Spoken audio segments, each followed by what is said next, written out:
Welcome. I don't know if anybody's here yet, but if you are, shout out to being the first. Here right when we started. Gotta love it. Give me a couple minutes. Just got to share the live around real quick. Let everybody know that we are, because, of course, I forgot to post on Instagram. Bang, boom.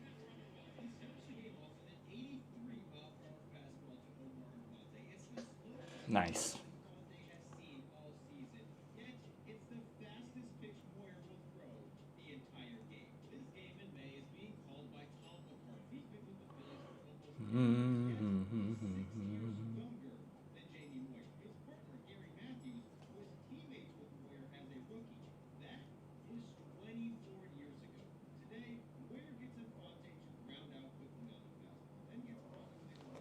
All right.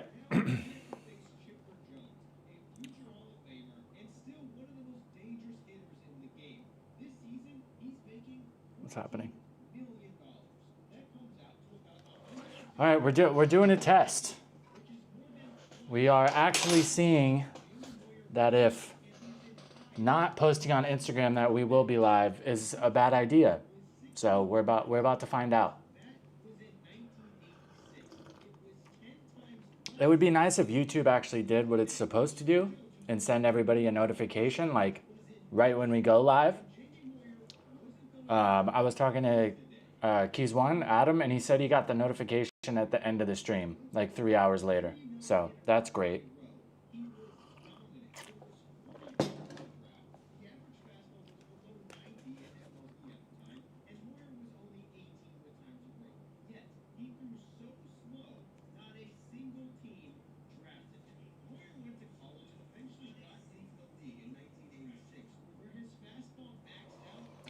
If that TV is too loud, just let me know.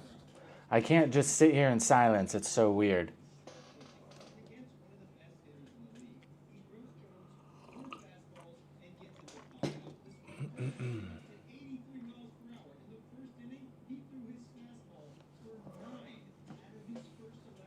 Are we lagging? Is it just me?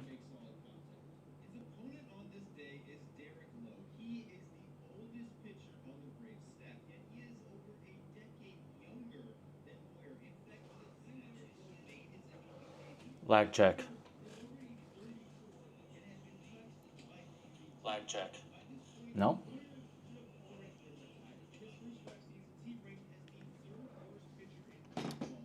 All right then.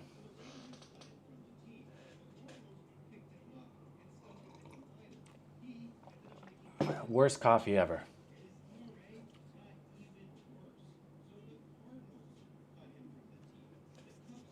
Am I dropping the ball here?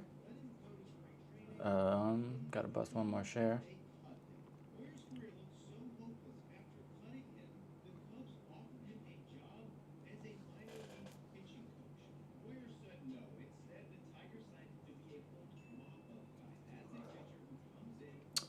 Robert, what's up, bro? Give me 1 second. I just gotta share that we're live real quick.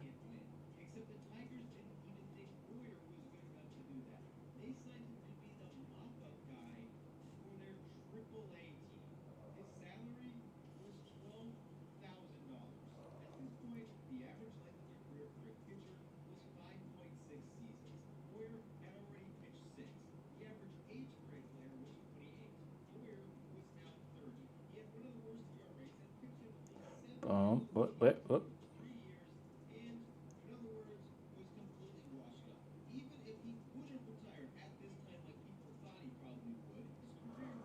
Okay. I think we got it everywhere. Instagram, Yep. They say I love your thumbnail with the room and neon. You wouldn't believe how close that is to my living room. You mean the thumbnail for the live or the background that we usually use? Honestly, I don't remember. The thumbnail's got like elephants and shit in it. Thailand chaos. Oh yeah, background? Yeah. It's like a lot, unless people have done like graphic design or anything, dude, that thing took so long for me to make. Granted, I suck, so that's why it's not like it's super intricate, but there's a whole lot of details and stuff in there that I feel like a lot of people probably don't even notice, but it's all right. Yeah, if I like, once I buy a house or something, I'd be totally down to go full tilt on a room like that. But it's like in a condo, I'm not really motivated to like put that much work into making it look cool if you're just gonna move again in a year,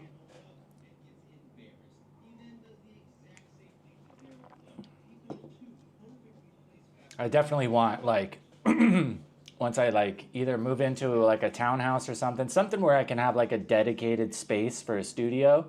I want to go full tilt like that, like just straight cyberpunk, lots of cool neon. The only thing is like, not that you can like really notice the difference like on screen right now, like you can't see the cord or anything, so that looks pretty legitimately like a neon sign, but it's an LED one. The LEDs are more functional, they last longer, but I want like legitimate neon signs. At least like with that LED one, it's fallen so many times and it doesn't break, as opposed to like a real neon sign that would suck if it fell off the wall and just shatters. And then you got a condo full of neon vapor, which I would assume probably isn't very good for you. There's a certain type of neon that's radioactive, I'm pretty sure. I doubt it's the kind that's in the signs, but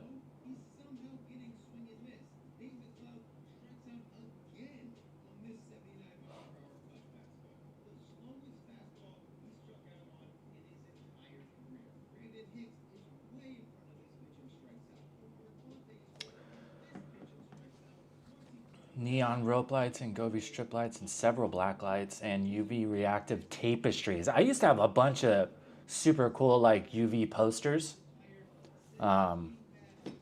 Even like I just like black lights just because of the color, even if I don't necessarily have stuff that's like reactive to them. I just really like that like purple, super dark. What's happening? Man, can we talk about how shitty Facebook is? I do not get it. Why is all of the structure and like the interface with Instagram is so good, so straightforward, super seamless, and then Facebook is just stupid. It's the same company.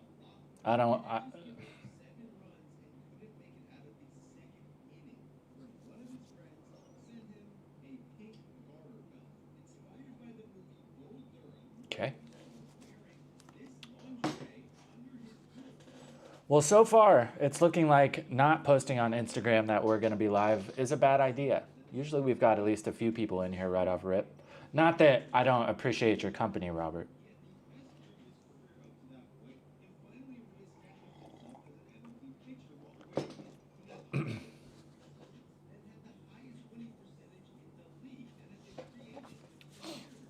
Have over 50 UV, Jesus Christ, 750, yeah. That's like every wall and surface is covered. Be like a good place to take a couple tabs.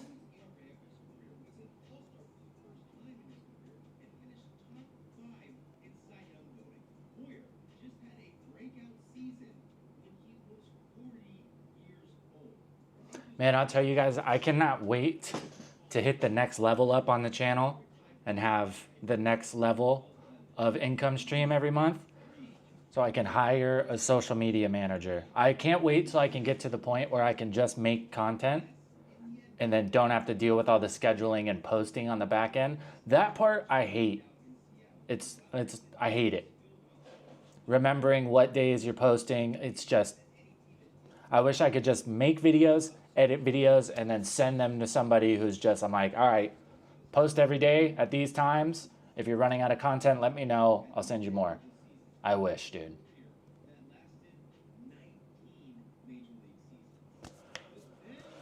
Jeremy, what's up, brother? I was watching one of your other videos and said you were from Phoenix area. My wife and I retired to Pattaya from Phoenix. Yeah. I mean, I'm not originally from Phoenix, but I had been in Phoenix for 10 years-ish, 12, something like that, before I moved here. Yeah, Gilbert, Tempe, mostly just all East Valley. I lived in South Phoenix for a little bit. Never lived in Scottsdale, obviously. But yeah, before I came here, I was in Gilbert. I like Gilbert. I've actually met quite a few people here from Arizona. Arizona's for sure a transplant state. Like I feel like most of the people that are in Arizona are from somewhere else, so I'm not surprised that a lot of people keep it moving, you know?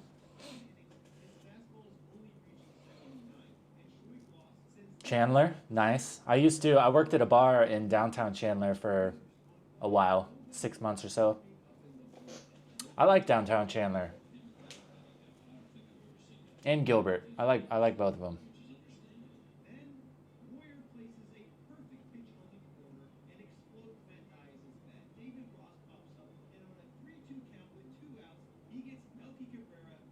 I like Central Phoenix too. I get like close to downtown.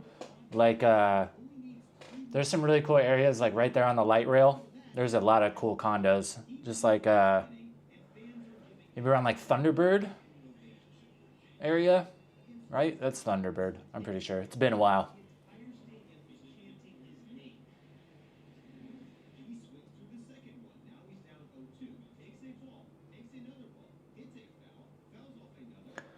Nice. 24th and Camelback.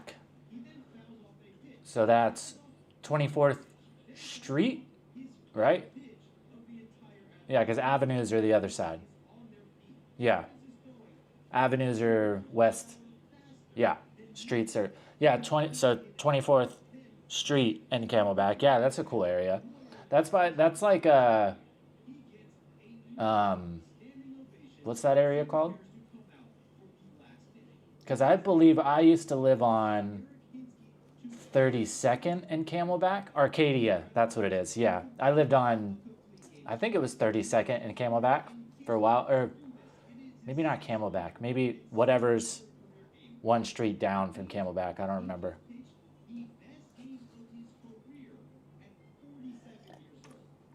I'll tell you, that's one thing I do miss from Phoenix is that whole grid. You know what I mean? Like if you spent some time there, somebody can just tell you across street and you know like pretty much where exactly they are in the valley. If somebody is like, oh, I live on 51st Ave and Baseline, you like know exactly where that is, like to an extent. Indian school, yeah, 32nd Indian school. But in Thailand, that is not a thing. Or if like you know you have to go to a specific part of town, but your phone dies, you're like, all right, I know I just got to go this direction, so I'll just stay on this road until I hit 51st or whatever and then go up.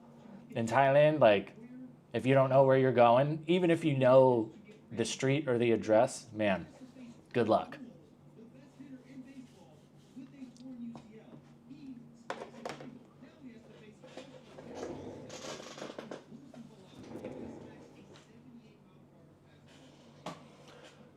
Any football fans?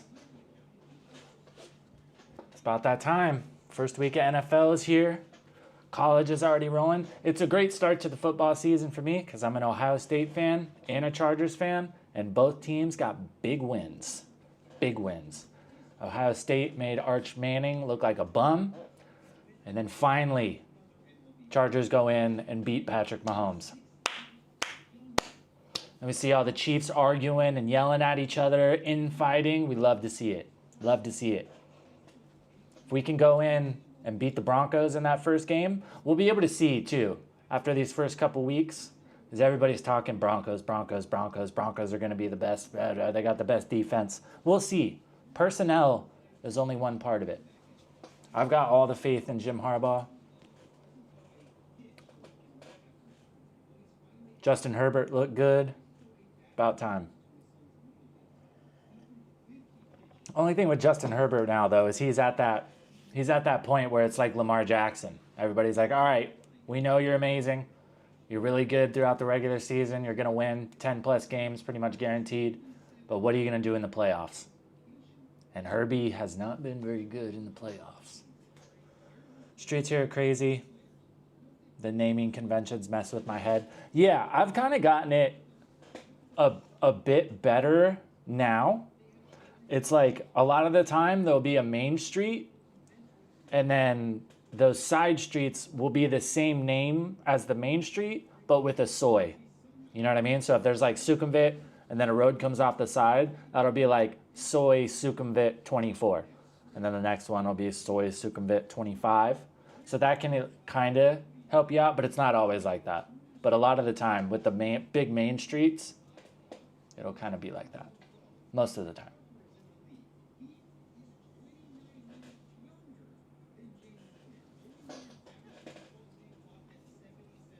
I want to know how the on-screen chat is faster than the actual chat feed. What the fuck is going on here?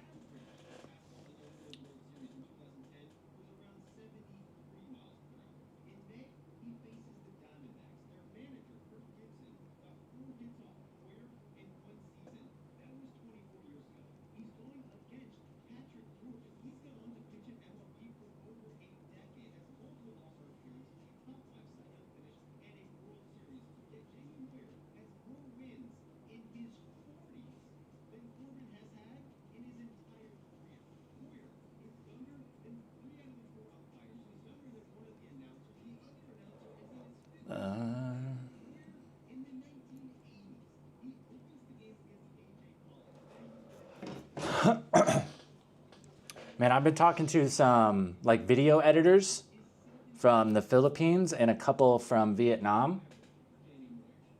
Pretty affordable, man.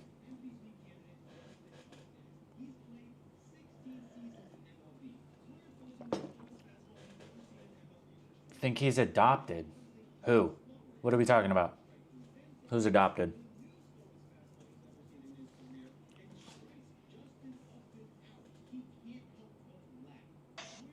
Coffee's going through me already, man. The older I get, the more I start to think that I have a very undersized bladder. Too much TMI? Manning? I guess we'll see. Like, granted, a lot of people were talking shit that he wasn't going to go to the draft after this year. And, like, granted, they played Ohio State. You know what I mean? Like, defending national champs, solid defense, amazing coaches. So it's like, it's a bit early to tell. Of course, a ton of people are like, oh, is Manning a flop? Like, is he? There's still plenty of time. But I think it was a good decision that he's not going to go to the draft after this year. I mean, this is his first year fully starting. So, and people are like, oh, you should go 1 year in college, go to the draft. Like, chill. That's such a, like, I can only imagine what it's like being a player with one of those family names. Like the amount of expectations that get put on them that are just so unjustified. It's like, okay, cool, because this guy's, you know, grandpa or his dad or whatever was amazing, like, generational talent. The kid should be too. It's like, okay, well, coaching only goes so far. I mean, it's the same thing with Shedeur Sanders. I don't really like Shedeur too much, but I think a lot of his, like, shitty attitude comes from his dad being fucking Deion Sanders. I hated Deion Sanders even when he was playing. It's like, I get it, dude, like, that's your thing, but I like the guys that just, like, shut up and ball. You know what I mean? You go out there, you're the best, and that's enough. So, Deion was good, but it's like, good enough to have that type of an ego? I don't know. Debatable. There's a fucking mosquito in here.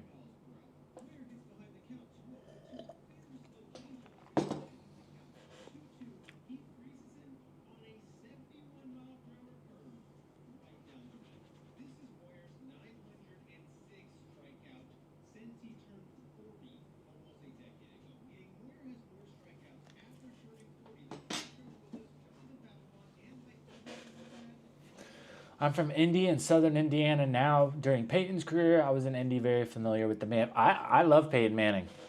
I hated when he went to the Broncos because then he just beat the shit out of the Chargers.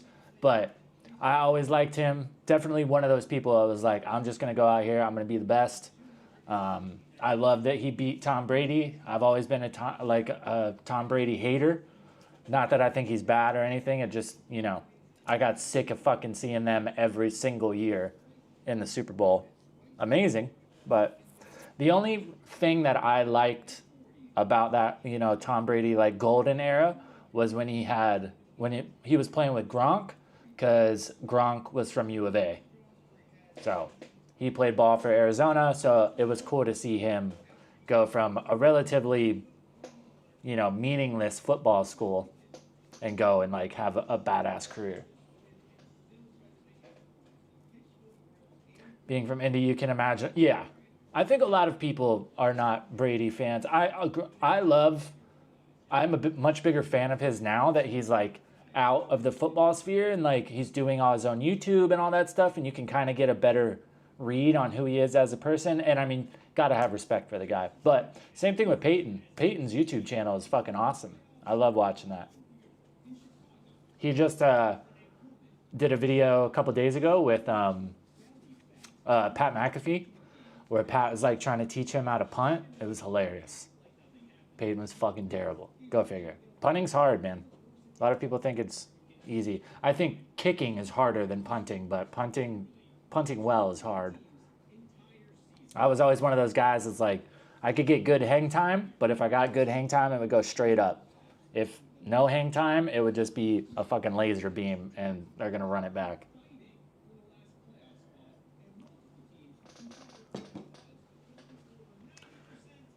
Peyton's very funny. His old yeah, I loved when he was on SNL. Yeah, super funny. I did like, minus them beating the shit out of the Chargers, I did like that season when he was with the Broncos. Because I know they won the Super Bowl. They beat Tom Brady, right? I'm pretty sure. So that was cool to see, and it was cool to see him, like, everybody was like kind of saying he was done, goes, gets another ring, and then goes out. That's fucking cool. Super respectable. That Broncos team was insane. I remember watching that. Or no, they beat Carolina. Right? Didn't they beat Cam Newton? Because I remember, yeah, I think that's who it was. I don't think it was Tom Brady. Because I remember Von Miller sacked Cam Newton like 4 or 5 times.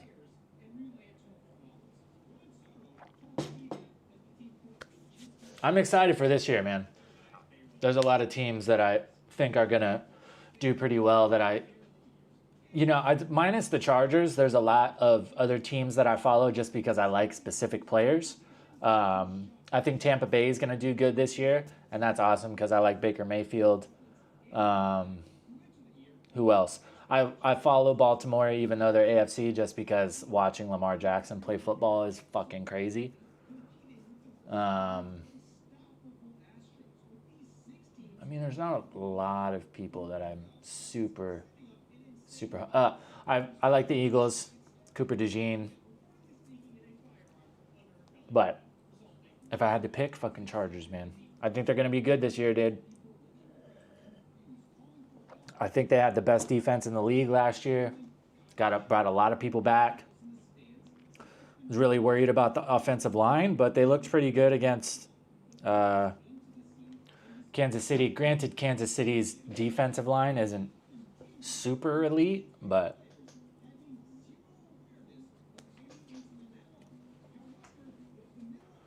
Chargers looked very good last night. Yeah, I think it's like not only did they beat the Chiefs, it's kind of like the way that they did it. Like the biggest Chargers thing ever is like good in the first half, and then especially when they're playing Kansas City, like if Patrick Mahomes goes up 2 scores on you, then they're hard to beat. So it was every time that Kansas City scored, and then boom, Chargers would go right back down, do it again. The offensive line looked really good. If they can give Herbert that amount of time, even 2 or 3 times a drive, Chargers are going to be hard to beat. Only thing, I would have liked them to see them get the running game going a bit more. But, I mean, you got a rookie RB1. But, I mean, even those, they all did good. Biggest thing for them, too, is I think getting all the weight off Ladd McConkey. So now they got Keenan Allen back. Quentin Johnston looked good. So now Ladd doesn't have to be the only receiver. So it's like 3rd and 7, who you're going to sell out on? Are you going to cover Keenan Allen or are you going to cover Ladd McConkey? And then even if you scheme around trying to cover both of them the best you can, then you still got Quentin Johnson. So it's like, where are you going to go with it? It was cool to see Keenan get a touchdown first game back. That's tight.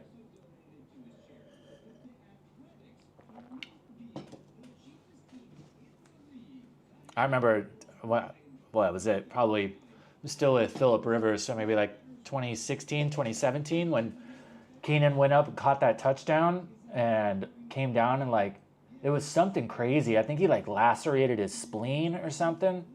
It was brutal. Like he could have died. That was rough.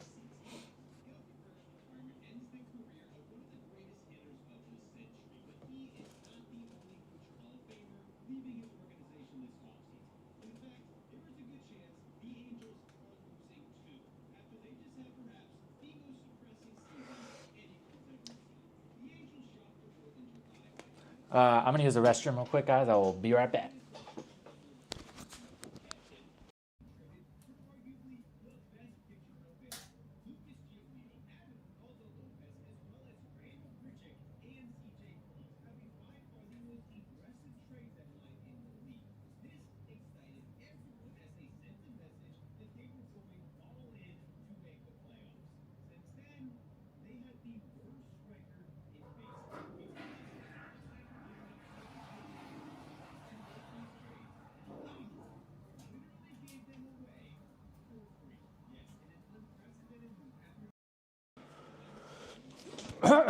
All right. I shared everything, right? Yeah.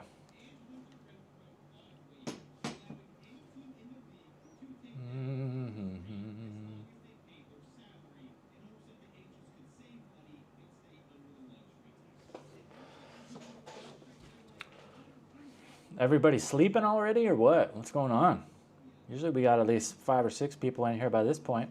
I guess I need to make sure that I'm posting when we're going to go live. Seems pretty self-explanatory, but... See, only thing, Chargers looked good last night, but Jesus Christ, what is going on with the fucking Dodgers, man? They got swept by Pittsburgh. For fuck's sake. Swept by Pittsburgh. They lost to Baltimore. I think they're on like a 5 or 6 game slide. Just can't get the bats going. Mookie he's amazing shortstop, but he has not been swinging very good. Just so like making good contact, but just fly out, warning track. It's like, man, it's got to be frustrating.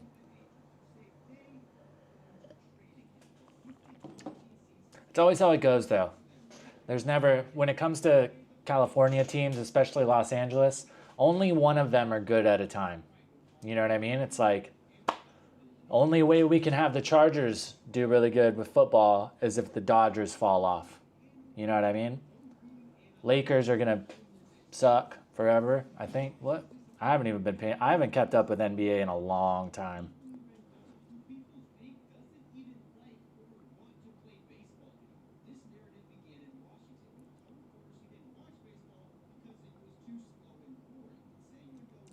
I think they got a few people this year.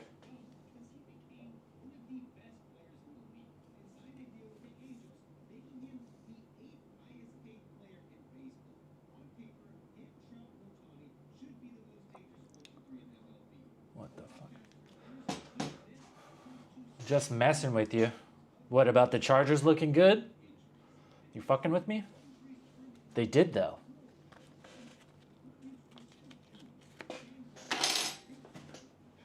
I'm going to smoke real quick, guys, but I'm literally going right on the other side of this curtain. I can still see the chat.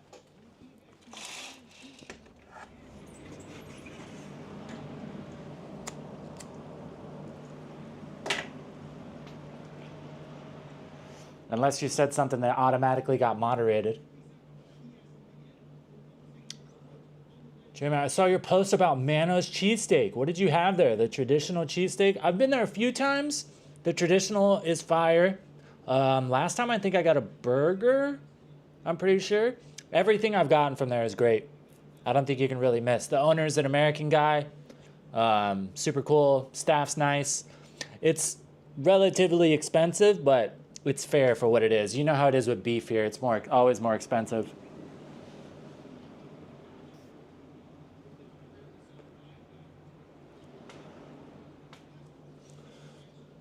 Yeah, definitely worth checking out. There's some like there's just so much like American food here that's super mid. I went to a pizza place not too long ago. I don't really want to put them on blast because it's not that big of a deal, but same thing. American guy boasted is the best pizza in Pattaya. They had chili cheese fries. Like the pizza was not good. The chili cheese fries were inedible. And I'm not a picky eater by any means. And I love chili cheese fries. Even bad chili cheese fries are usually good, but they were terrible, man.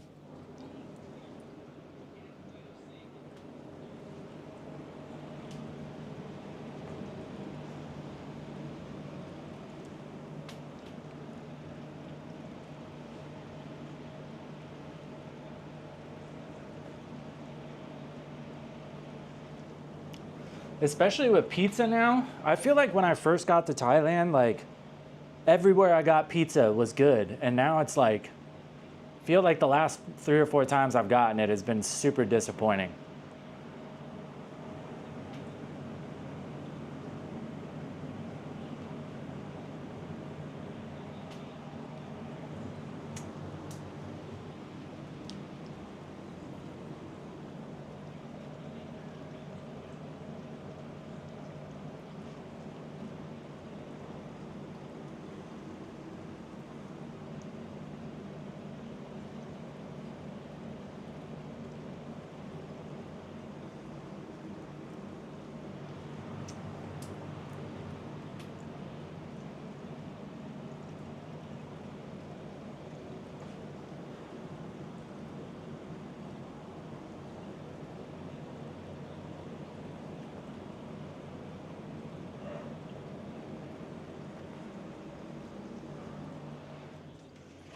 Supposed to be some gnarly storms in the next few days.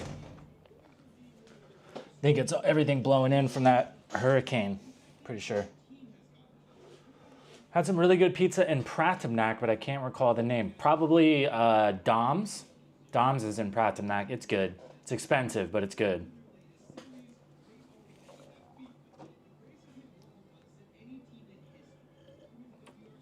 It's just a bummer because like the two things that are like exclusively more expensive in Thailand than back home is cheese and beef. So pizza is like, I love pizza, but I got to keep myself honest. If I ate pizza as much as I wanted to, I would be spending way too much money on food.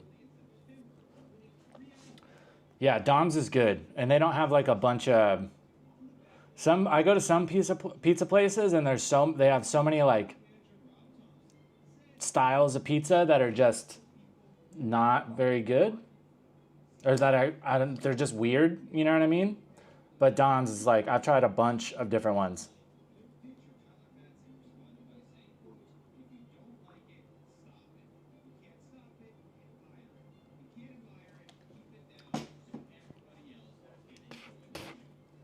There's another place in Pratumnak that's supposed to be really good too. It's like a weed shop, but they have food too. Let's see if I can find it.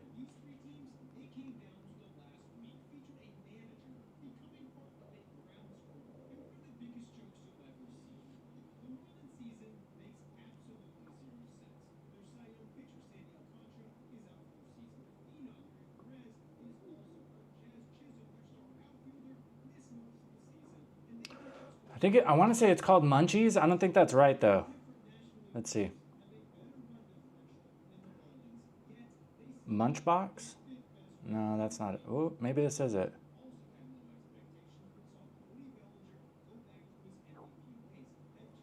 Actually, no, it's not this one. Now I gotta know.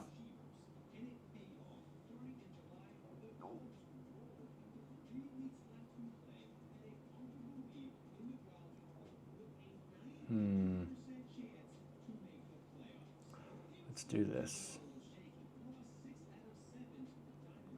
Go to Patron Pizza.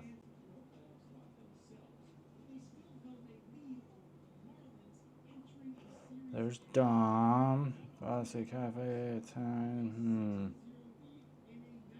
I gotta find it now.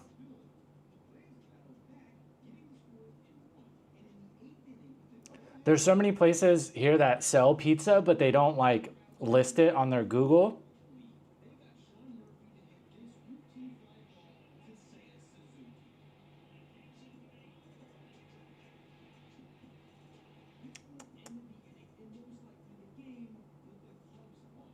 I don't know. I forget. Fuck it.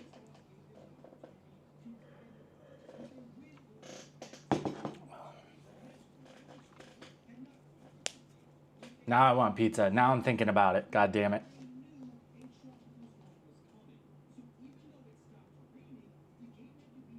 I want to say it's called Munchies, dude. It's like, I remember the name being something that was like weed oriented.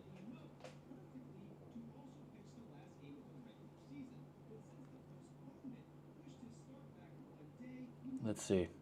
Let's just Google pizza and weed shop. Potato. Dank pizza. I got it. I'm the fucking best Googler in the world.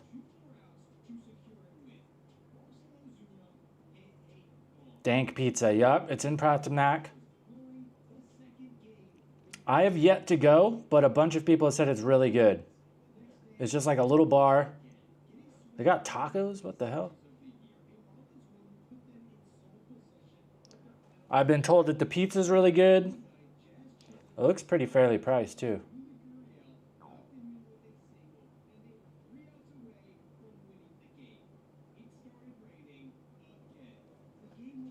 A large pizza is 32 pieces. That's massive. Happy pizza, right? High as fuck pizza. I can understand why good pizza is a bit harder to find here, because it's like pizza's all about the ingredients. You know what I mean? If you're not making a good dough, if you can't get high quality cheese, and like good high quality cheese here is so expensive. Anytime I go to the grocery store, I'm like, man, I just want to get like a good slice of like Parmesan, you know what I mean? Like a little quarter wheel. And it's like 400 baht.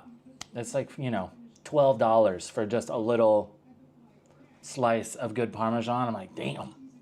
Parmesan's always expensive, but it's like 30 to 40% more here. It's a bummer. I love like just like cold cut sandwiches. I could eat that pretty much every day. But if you can't get good cheese, it's kind of unfulfilling.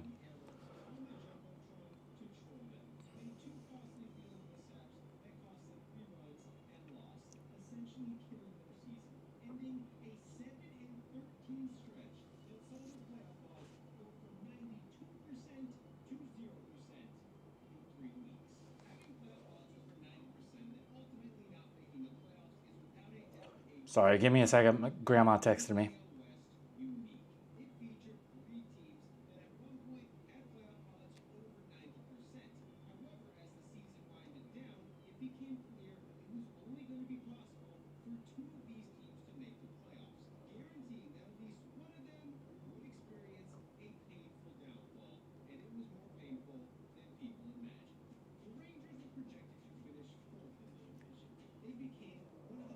Man, Mexican food too. There's another place that I don't know if it just opened or if I just found it in Jomtien called Buenos Mexican food. It's not like life-changing by any means, but if you're craving, it's pretty solid for what it is. Surprisingly, the only other place I've found that's pretty decent is Sunrise Tacos. That's like in the mall. It's pretty good too for what it is. I found, me and my mom went to a place in the Philippines that was really good. It was good. It wasn't really good. There's a place on Ko Chang called, shit. I forget what the place on Ko Chang is called, but it's good, pretty good too. Just ate at Sunrise. Yeah, Sunrise for what it is. It's pretty good. They've got like pretty much carne asada fries, and they're pretty. If you're having a real craving, it'll at least scratch the itch for you. It's not, you know, amazing, but you know how it is. Being from Arizona, the kind of standard you hold Mexican food to is, even when I was like driving trucks in the States, as soon as you get away from like Arizona, Southern California, like all Mexican food is pretty bad. I'd be in like Wisconsin somewhere. Someone would be like, oh, I know a great place. I know a Mexican place that's amazing. No, you don't. It's not. It's okay. It's not amazing though.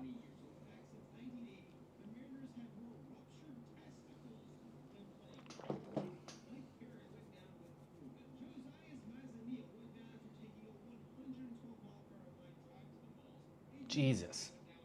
112-mile-an-hour line drive to the balls and it ruptured his testicle. Could you imagine? Ugh. I've taken some pretty gnarly shots in the nuts, but that's 112-mile-an-hour baseball? Jesus Christ.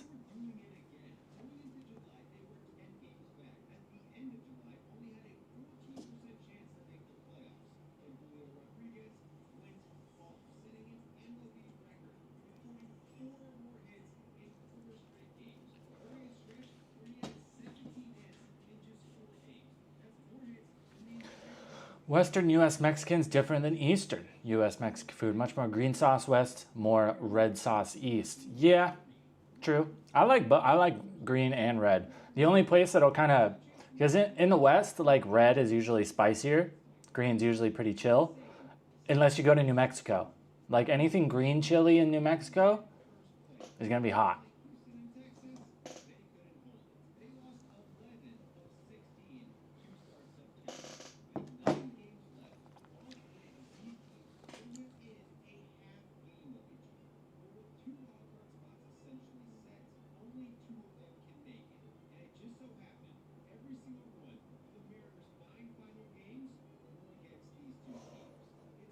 I don't know what it is, man. We got, like every time we go live, we get a serious amount of lurkers.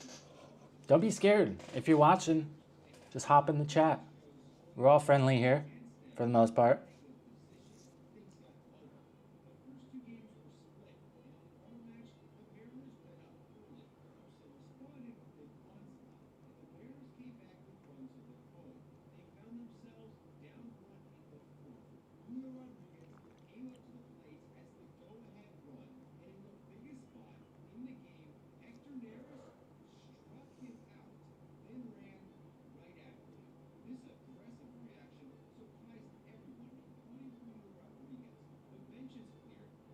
Boom. Got it. Goal started. Guys, so tomorrow I'm making a list. There's 5 or 6 things that I know I want to do for all the Patreon peeps. What do you guys have anything that you want to know about Thailand or anything really, but majority about Thailand? Do you feel like there's a question or a situation or a narrative that like nobody talks about, or you feel like the people that do talk about it or make videos about it are full of shit? So on Patreon, the reality is on YouTube, there's some things we gotta avoid. For YouTube's sake, there's also a kind of line I have to walk with certain things. It's hard to be critical sometimes. On Patreon, we don't have to worry about that. So if there is any, let me know down in the chat. I'll add them to my list. If you're not yet, go hop over there. There's a free option. There's a free membership option if you don't want to pay a monthly payment. Okay.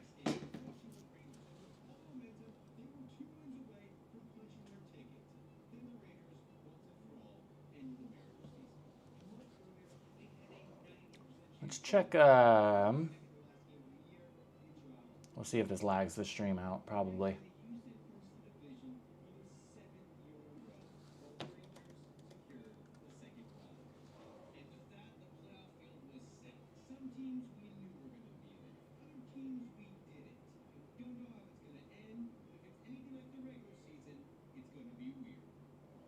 Seems all right. Man, I can't wait to get a new computer. It'd be so nice to be able to just do whatever I want while we're streaming and not have to freak out. We'll see, though.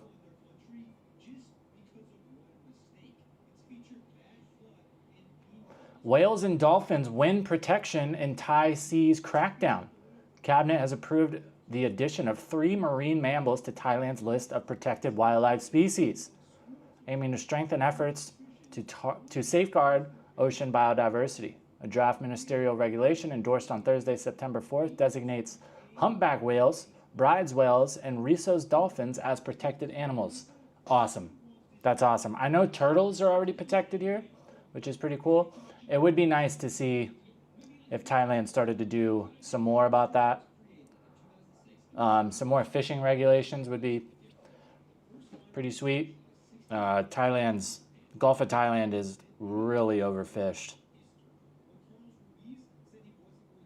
It's a bummer because I love like surf fishing, just going down to the beach and fishing. You just like, it's pretty much pointless here. Like I rarely see anybody doing it. Anytime I do, I don't see anybody catch shit. I think a lot of it has to do with there's like not a lot of cover here for fish. Not a lot of like undersea material, reefs and stuff like that. And of course, fish don't like to swim around in the open. I would imagine fishing is probably better down south where there are more reefs, but I don't know for sure.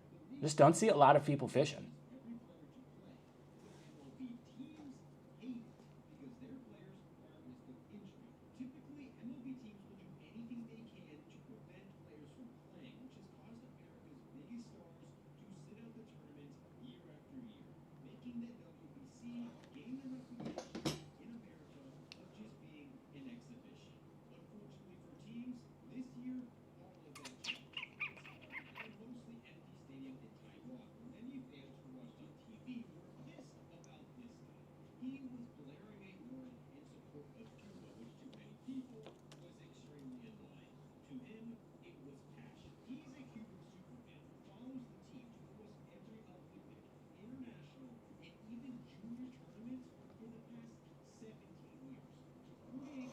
See what else is going on in Thailand today.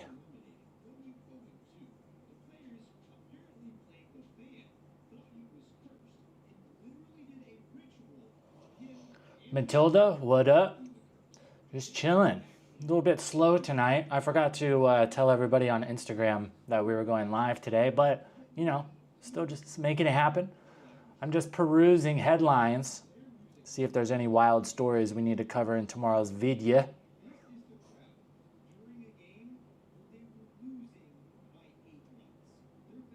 Saw earlier today that some guy murdered his mom. Oh, this is a crazy story.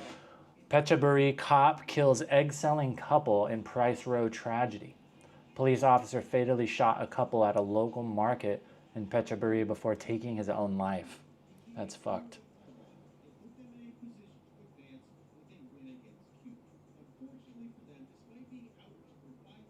I'm in New Mexico. Mexican food everywhere. Must be nice. People ask it like what I miss from home. There's a few like random food items, but I definitely miss having all the time access to cheap, good Mexican food. See what's been happening in Jakarta and other cities in Indonesia. I have not.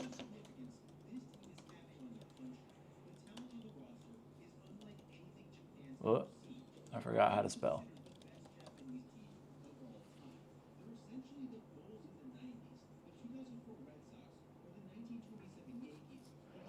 Country is ready to explode. Oh, I did see there were protests going on, right?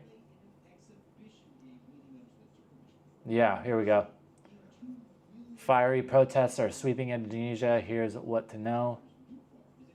6 people have died, 469 are injured. Holy shit.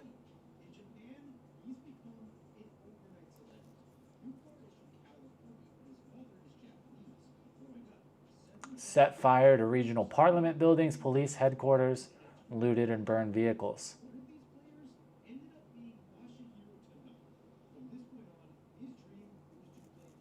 What are they protesting?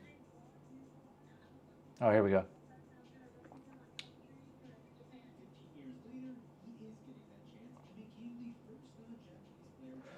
Public outrage emerged across the world's third largest democracy after reports that all 580 members of the House of Representatives receive a monthly housing allowance of 50 million rupiah, $3,075. That's a lot. That would be a lot if they were giving people that in America. $3,000 in Indonesia, that's like $15,000 in America. The allowance, which was introduced last year, is nearly 10 times the minimum wage. Critics argue the perk is not only excessive, but also insensitive at a time when most people are grappling with soaring living costs and taxes and rising unemployment. Gotta say, I kind of agree. That's a bit ridiculous.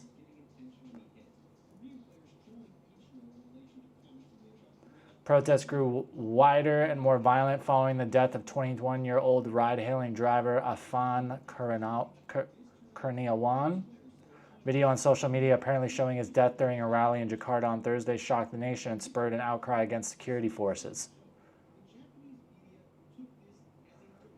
Mr. Kurniawan was reportedly completing a food delivery order when he was caught in the clash. Witnesses told local television that the armored car from the National Mobile Police Brigade unit suddenly sped through the crowd of demonstrators and hit him, causing him to fall. Instead of stopping, the car ran him over. If that's actually what happened, that's really fucking sad.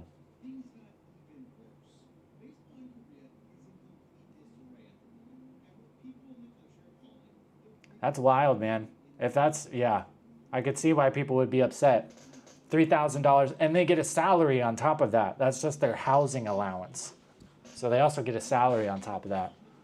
Yeah, of course, Indonesia is not a very high-income country for the most part.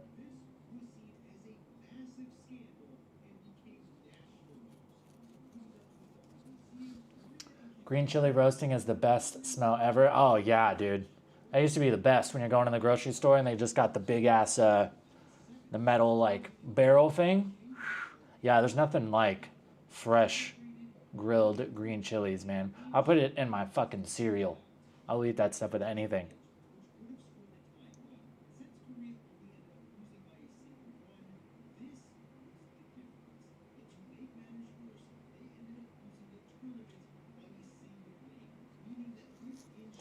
Phuket shop seeks foreign woman caught swapping price tags.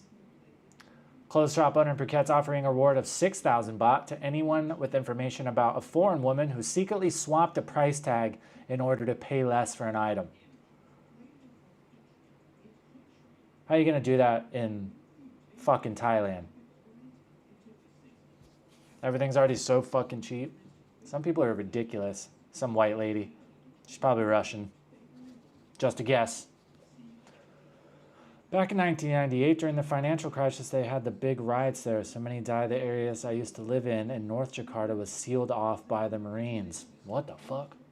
I know there's like unrest it's popped off there pretty intense quite a few times. Tanks, machine guns. So when the riot got to that area, they turned around. Dude, I mean, I get it. I think a lot of people don't realize how many people are in Indonesia as well. You know, a lot of these countries where there's not, in comparison, there's not a huge population. Like if everybody in America were all upset by something that united everybody and they wanted to push back against the government, you're talking 400 million people. You know what I mean? And I think Indonesia is pretty close to that. I want to say Indonesia is like 350 million people, something like that.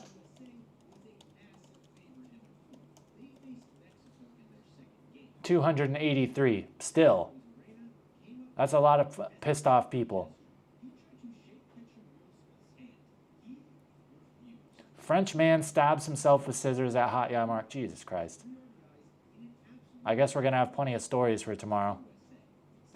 This was crazy. Scotsman Thailand trip cut short after ex cancels his passport. How the fuck does that happen? How does somebody else cancel your passport?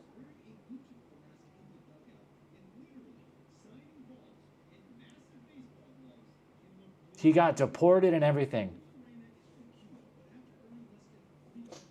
Do find one nice story. Bro, I do my best, man. As a lot of the time, you know how it is. It's not Thailand specific. All news places are like, if it bleeds, it leads. It's hard to find good. I mean, we already did find that story that they added whales and dolphins to protection. That's cool. That's a good story.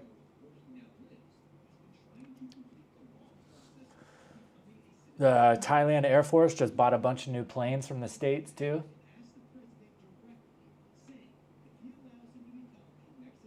At least for the most part, all the stuff on the border is kind of trickled out. I honestly thought that was going to get a lot worse. But the more I read up on it, it's like, this is not the first time this has happened. Like if, like the Mexican army, like blew up American soldiers on the border, that'd be a big deal. Not that it's not, but.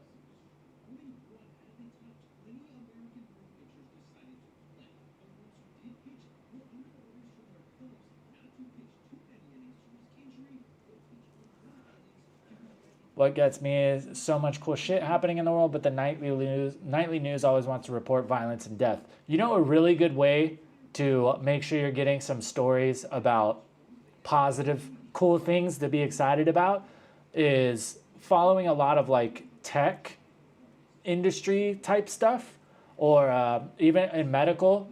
Like there's always cool stories coming out about like new inventions or like new medical discoveries, like the advancements on vaccines and shit like that. There's a lot of there's always cool stories coming out about stuff like that. Another great follow is if you subscribe to the NASA newsletter. You get like an update once a week of like everything that's NASA's doing, what types of missions they're planning and shit like that. I like type of stuff that is cool, especially since I've started doing these videos. I ingest even more news, so it can be really easy to be like, fucking world sucks, dude, nothing good is happening. So I've like made an effort to try to subscribe to some things that have better, more positive stories, or at least like exciting, cool stories.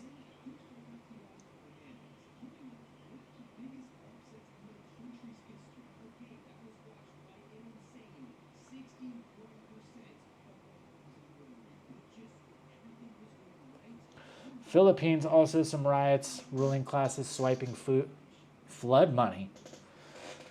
Yeah, man, it's such a bummer for the Philippines, man. It seems like they just keep getting the short end of the stick, and it's such a beautiful country.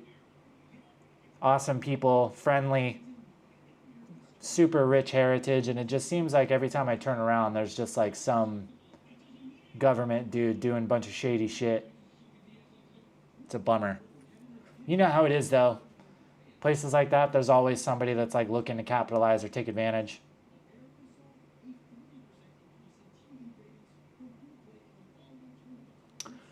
Stuff that sucks is such a minority of what's really happening, but it's always in the forefront of our minds, keeping us living in fear. Yeah, and I mean, that's kind of just human nature too. It's like you can have 100 good days where nothing bad happens, and then you have one bad day. That one bad day is going to stick with you a lot more than the good days. It's really easy to find the negative and stuff. I think we all do that quite a bit. So yeah, it's the same thing with the news.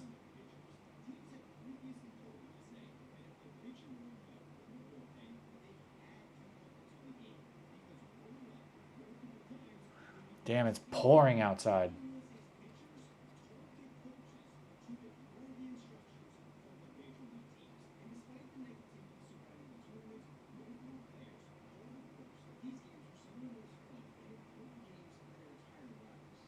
One thing that I've noticed reading a lot of these stories is like there's not a lot compared to America, but there's a lot more shootings in Thailand than I would have imagined.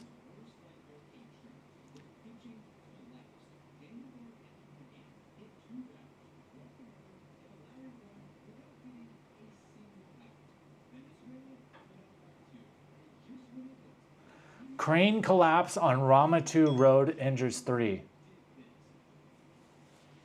It seems like every time I turn around, Ramatu in Bangkok, there's stuff falling, killing someone. Jesus Christ, man. It's been raining like balls the last 2 days here in Perth. I gotta go to fucking Australia soon, man. I follow this guy on YouTube, Field Days. He's Australian. I think he's mostly up in the northeast part of Australia. And he's like goes on all these like camping and fishing trips and stuff. And he's out on these like picturesque, crystal clear water, white sand beaches. And there's nobody. Like he's just completely by himself. There's seems like hundreds of miles of coast where you're allowed to like drive your car out there, and he rides his dirt bike all through the dunes and goes fishing and shit. So fucking cool. You can't really do that in America. There's not a lot of places where you can just like drive on the beach anymore. Or, you know, a lot of places now you can't even fish.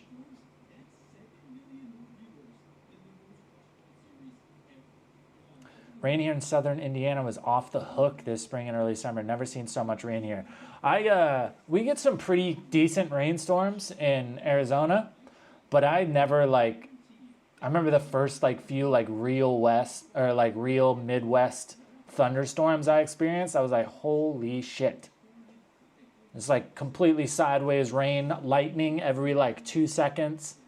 I was driving through southern Illinois, I'm pretty sure, heading up towards Chicago.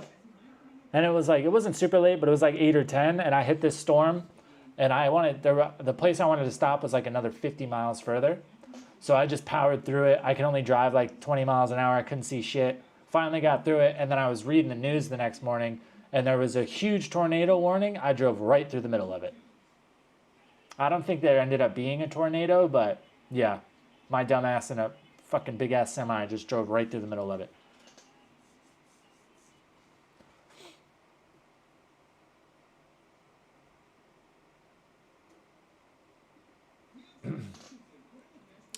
Thunderbolts and lightning, right? When like where I grew up in Arizona, we used to get hit by thunderstorms pretty frequently. So I'd be like out and about, and it was like, as long as I wasn't next to anything that could get struck by lightning, it could hit pretty close and wouldn't scare me. And then I moved to Phoenix, and I was there for like 10 or 12 years. And in Phoenix, we rarely, like there's sometimes it will rain hard, but like full-blown thunderstorms like that with like lightning cracking close to you doesn't really happen.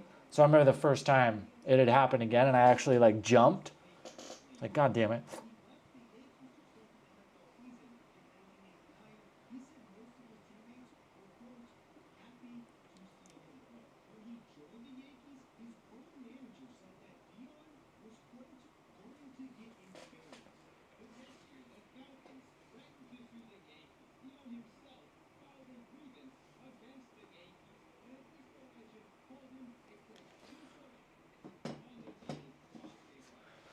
Had like 6 tornadoes this year within 2 miles from my place. Tornadoes are gnarly, man. I remember, because all my family's from Ohio, so we used to take trips back there every summer. My mom's a teacher, so she would get the summers off. And there was a few times going through like Oklahoma, Iowa. There was one time we pulled up on a train, like I think it was the day after it had gotten hit by a tornado. That was insane. Seeing like full train cars like stood up on end and like stuck in the mud. Fucking, I remember I was little. I was probably only like 7, 8 maybe. I remember there just being washing machines as far as I could see. It just completely like ripped this whole train apart. Tornadoes are gnarly. Storm chasing is for sure something I want to do eventually though. I think that'd be awesome.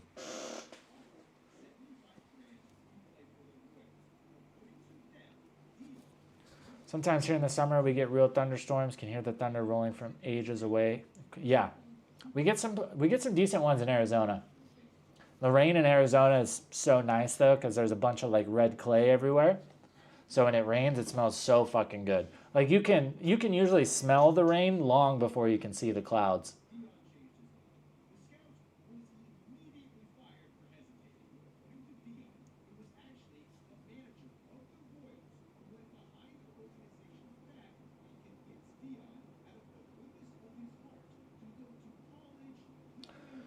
Can't believe you Americans still build houses out of wood. Everything here is brick. Older houses are double brick. Yeah, the thing I think about in Arizona, well, in Arizona especially, like brick is too hot. So you can't do it in Arizona. You have to have like wood framed houses. Brick houses just hold in all the heat. So, I mean, it kind of makes sense though, because they wood frame houses and they don't last as long. So you got to pay more for insurance. It's like they could make in all like that tornado alley, they could build all the houses pretty much tornado proof. Do you think the insurance companies are ever going to let that happen? No. It happens in Florida too. Like every time somebody comes out and like builds like a design for like a hurricane proof house, something always ends up happening to the company and they get bought out and then shit just gets put on the shelf. There's too much money in it. It's the same thing with like medical care in America. I'm convinced there's like multiple, like if not cures, very high level treatments for like diabetes and cancer and stuff. And like cancer is a multi-billion-dollar a year industry in America. You really think all those fucking healthcare execs are going to let you cure cancer? And they're going to be, okay, well, we just won't make those billions. Yeah, right.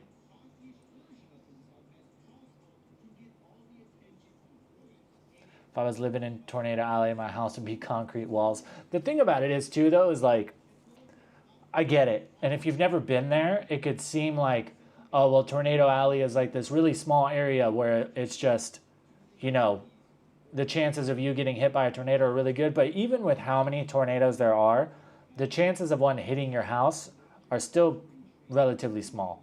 It's because there's most of that entire area is just farms. You know what I mean? Just fields and fields and fields as far as you can see forever.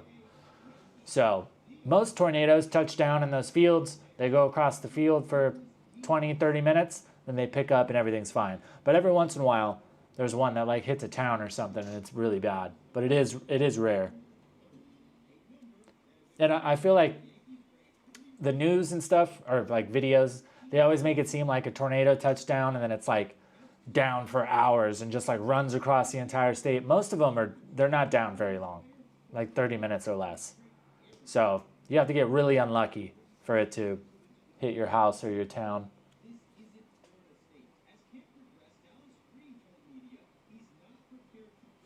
Need a concrete dome house if you truly want it tornado proof. This year, many brick homes were destroyed. Anything that has a roof that can be torn off can be destroyed. Yeah, that's the other thing too. Like even like a straight brick house or a concrete house is not necessarily tornado proof.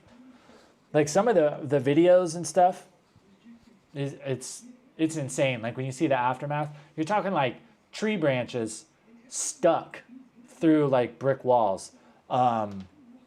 There's been like pieces of like metal that come off a car and they go flying and they're going so fast they wrap around a tree branch like 2 or 3 times. It's like talking, 200-mile-an-hour winds. It's like you think about it, if the wind can pick up something, it like whatever that's flying through the air is going to be going that fast too.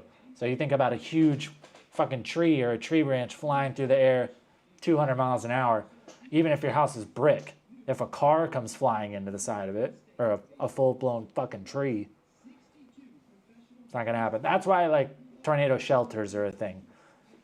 It's like, yeah, the house might get torn down, but hopefully you have insurance and then you hide underground.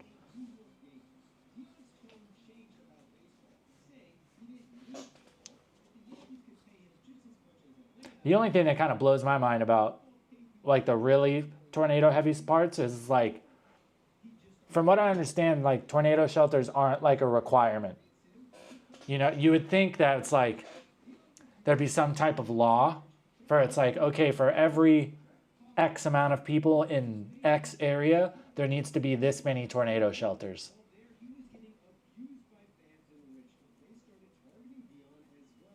Seen sidewalk that was ripped out of the ground. Oh yeah, it's insane, dude. That's what I mean. Like when we saw that train, like I'm talking like full train cars, like were flipped up on their end and like stuck in the mud. Like think about that. How heavy is a train car? You know what I mean? And it's like, it's not, with a train, it's not like it's just picking up one car. If it can pick up one and flip it, that one's connected to the other ones too. Like it was insane, the amount of destruction. And it just like blows your mind. It can like pick up and throw something that heavy.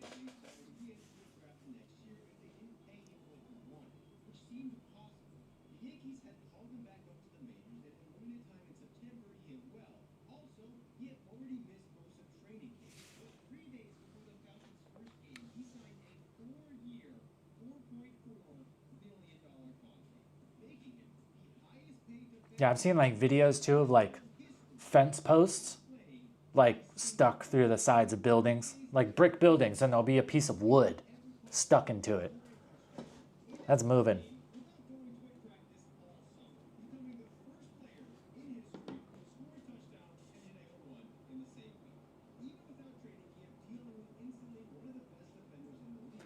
Don't really get tornadoes in Australia. We do get cyclones, which are much bigger. A cyclone is a hurricane, right? Cyclones are in the Pacific.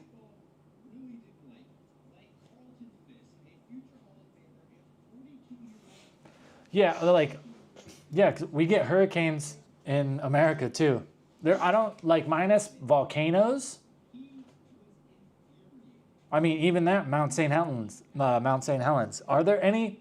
I guess tsunamis aren't really a thing in America. Besides that, like any other natural disaster, we get hurricanes, we get earthquakes, get tornadoes. Yeah, minus like volcanoes, right? Hurricanes, you may have 150 mile per hour ground level wind gusts, but with tornadoes, yeah. Especially like big tornadoes, yeah, you're talking over 200-mile-an-hour winds. With hurricanes, it's like a culmination of everything. It's like, yeah, some hurricane winds can get insane as well, but then you've got like flooding and all that on top of it too. And hurricanes obviously last much longer. Tornadoes are gnarly. I looked it up. I think there's like one place in Europe, maybe Russia. There's only like one other place in the world where tornadoes happen frequently like that.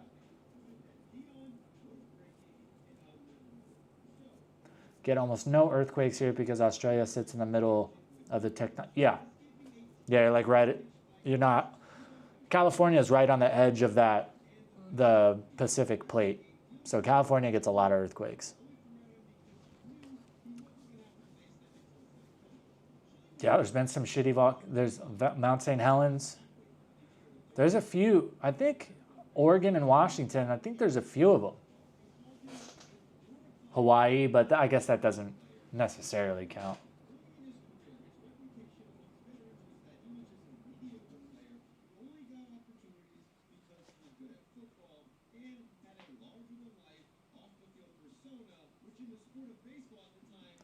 Some point Cali will just disappear, right?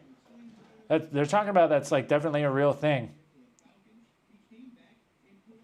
Or, you know, Arizona's going to turn into beachfront property.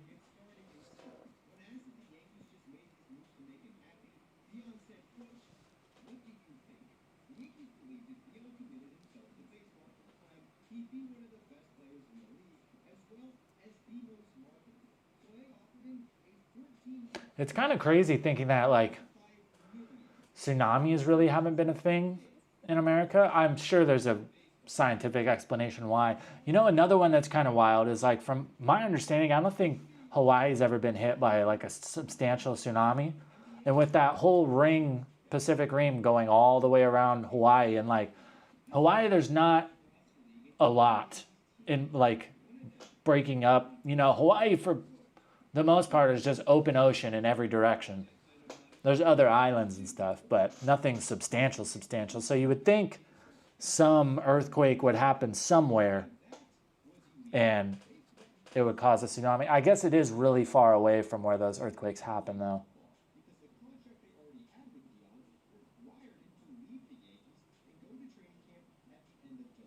One day California will be in Canada. I'm not too mad about that. I used to love California, dude. Now it's a fucking dump.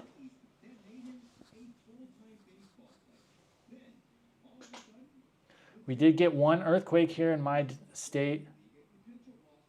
1968. Have a Google look at the train tracks. You will laugh. Oh, yeah. I've seen some photos of train tracks after.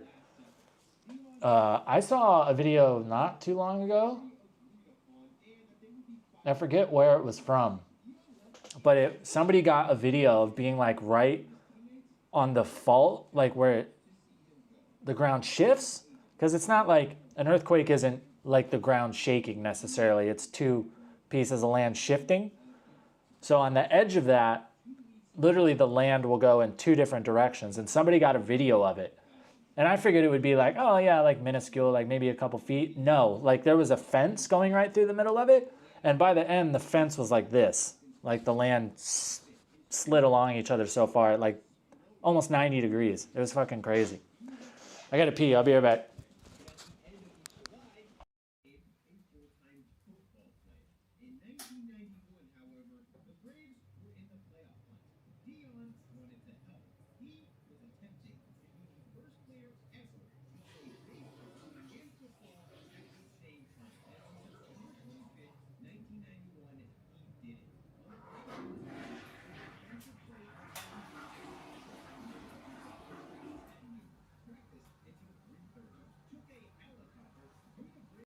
I think I smoked too much.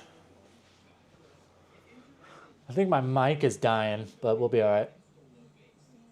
Part of California at least. Hey, good riddance. All my friends in Arizona that own houses, those housing prices will go up quite a bit.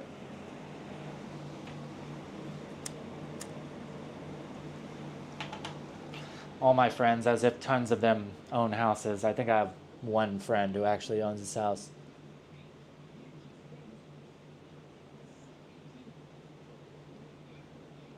Most dangerous things that will happen at some point in the U.S. is when the plates under Washington State let loose. It's due at any time. Last one was in the 1700s.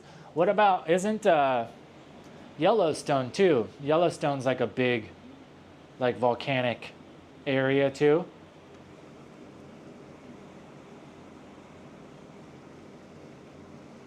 I mean, that would make sense. That place is, Yellowstone's so wild. It's like something off a fucking alien planet. Super volcano, yeah. I mean, it makes sense. It's crazy too, because it's such a contrast. Like, a lot of people think of Wyoming and they think of Yellowstone, and they're like, yeah, Wyoming's beautiful. Only Yellowstone is beautiful. The rest of Wyoming is fucking high desert, miserable, windy as fuck, sucks ass.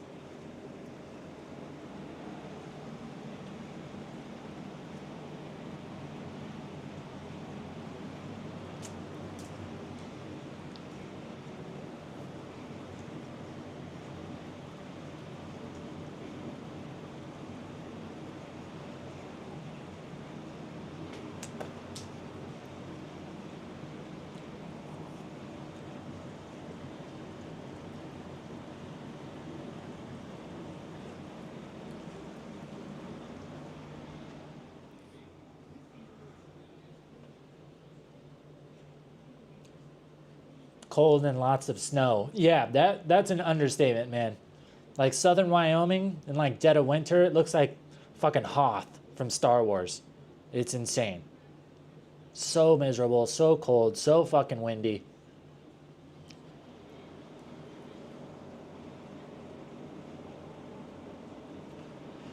Yeah, I think of all of those things, the last thing I would want to have to deal with is a volcano. It's like one of those situations you can't really grasp. Like, oh, look at this beautiful mountain. And then all of a sudden the entire mountain fucking blows up. It's insane. Like the before and after pictures and videos of Mount St. Helens is insane. Like the mountain blew up.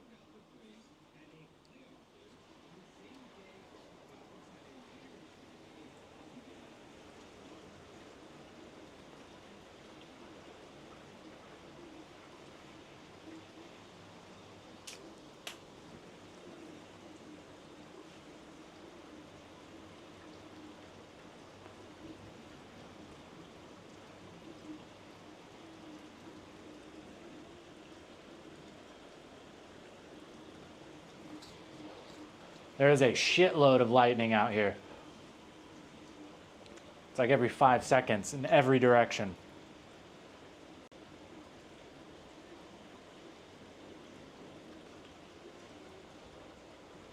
This must be all that rain from that cyclone that just hit Vietnam.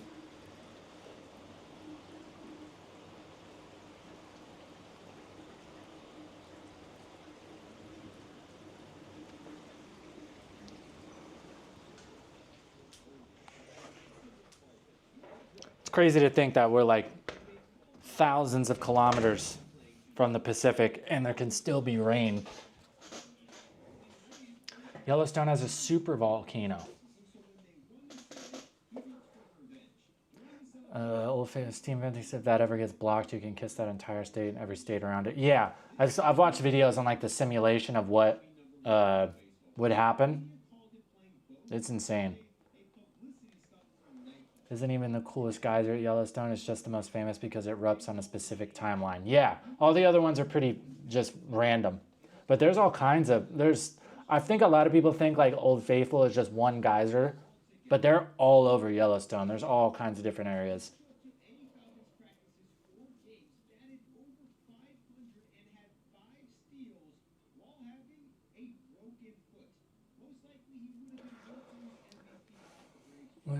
Two U.S. divers died there, diving at the bottom. Burst of gas release, pressure difference. They were sucked back through the rocks. Jesus. What a terrible way to go. Diving is so gnarly, man. It's like, I love kind of like extreme, kind of dangerous stuff, but like diving, especially the guys that do super deep stuff, it's like so unforgiving. And drowning just seems like one of, if not the worst ways to go with me. Like, imagine being on the bottom and knowing that you're going to drown. Like, but you know, before it even happens. You're just like a few hundred feet deep and something goes wrong. Even if you've got air, it's like, you know you're going to drown. You can't swim back up to the top. You'll decompress and then you'll die. So it's like, what do you want to do?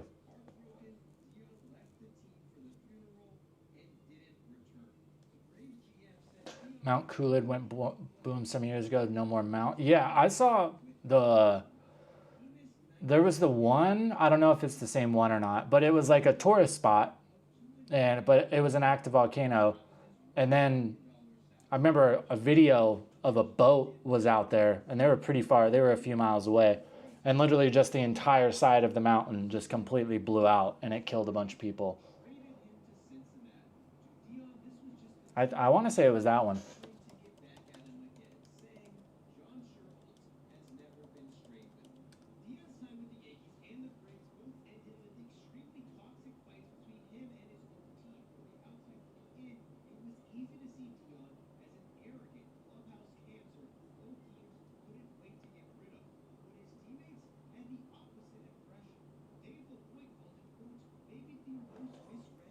More than 30 eruptions have occurred since 1000 AD. That's insane. So 30 in the past 1,000 years.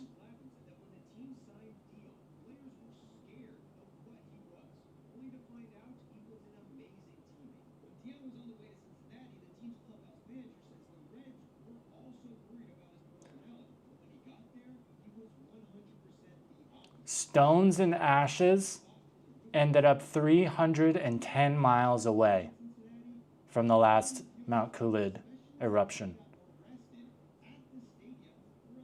That is wild. 300 miles.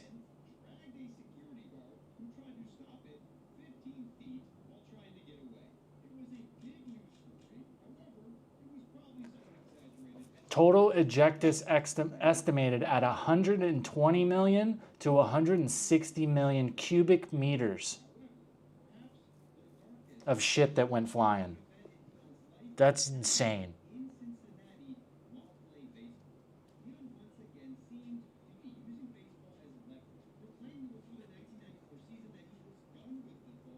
I don't think this is the same one that I was thinking of, but let's see.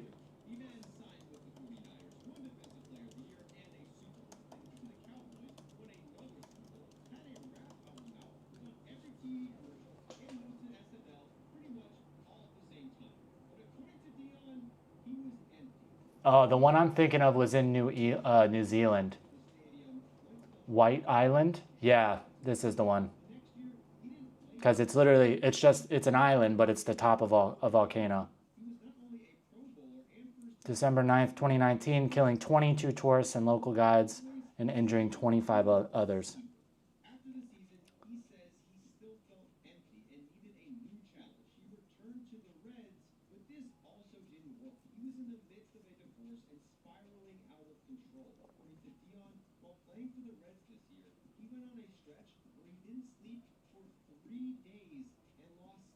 Tourists are no longer able to visit the island.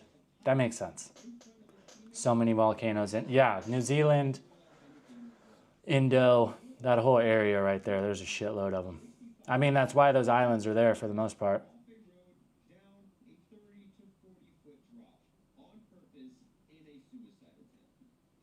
That's insane.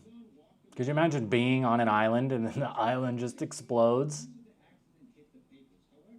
Yeah, there's videos of people who are out in boats and saw it. So wild.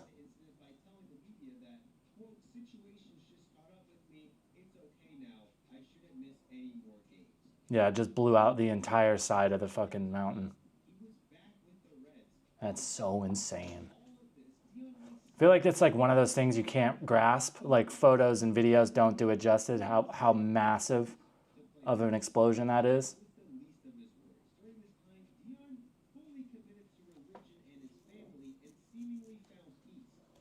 Wouldn't imagine it for very long, right?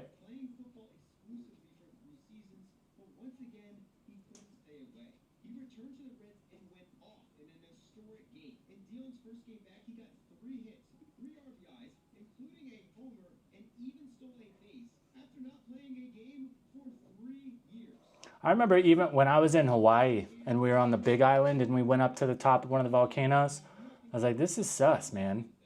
I feel like we should not be here.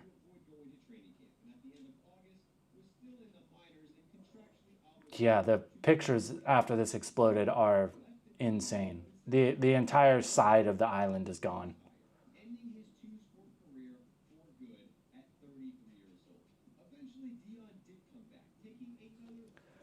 What's the volcano in Indonesia that has a lake in it and people go early in the morning and early in the evening because blue flames come off the water that can only be seen in the dark?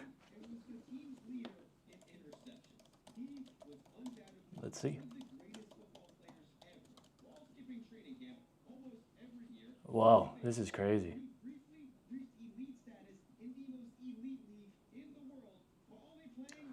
Occur at the Kawa Ijen volcano. Highly concentrated sulfuric gas ignite in the air to produce a dazzling blue flame.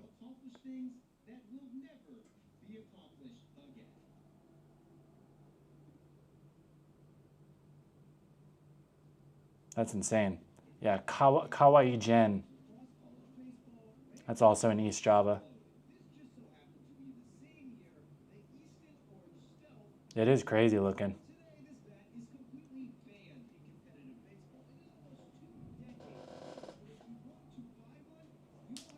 Krakatoa? I think Krakatoa was before my time.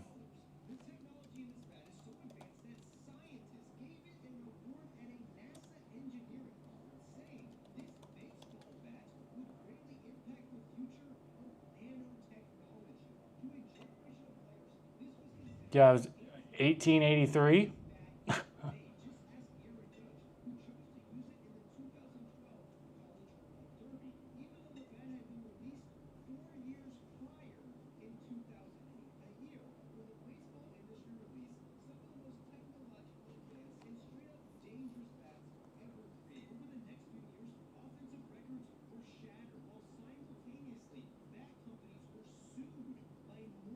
It erupts pretty regularly though, right? Just not like explosive.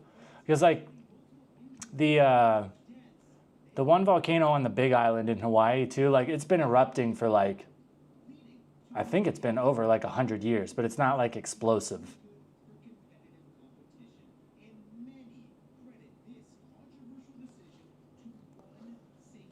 The shockwave blast circled the earth. Yeah.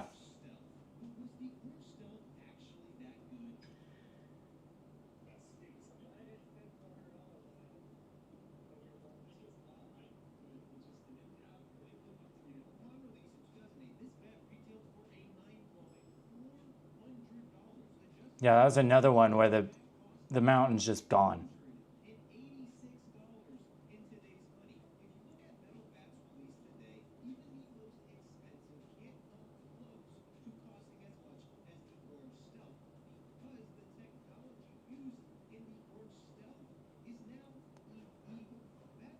Yeah, all those people that live on those islands, even I think Tonga too is super volcanic. It's like, bro, he's kind of asking for it, guys.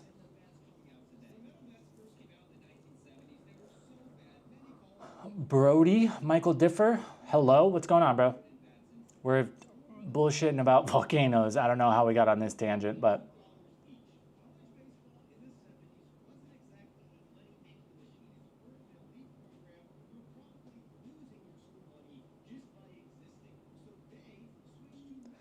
one that's been erupting in Hawaii the past month is very cool, 1,000-foot lava fountain. I think it's the same one. It's like, it's just constantly, let's look it up.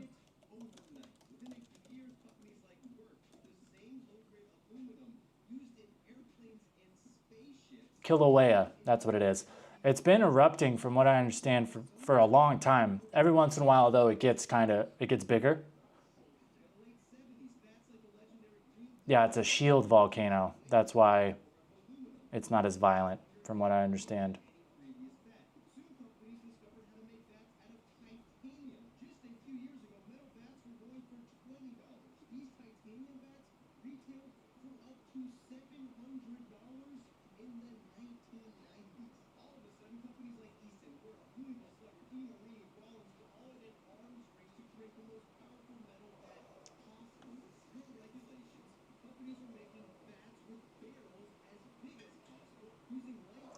Can't believe the fertility of the soil. You can get 3 rice crops per year. That makes sense.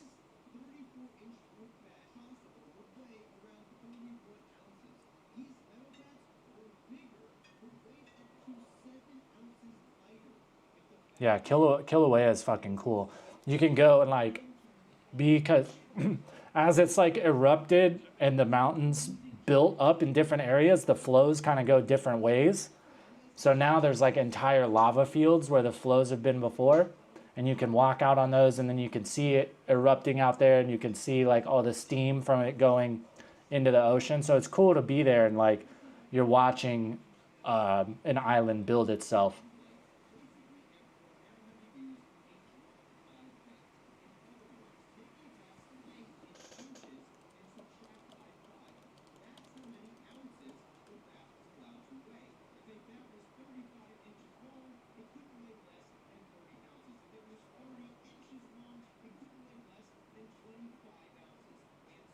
That's insane. That's so sick. Doesn't even look real.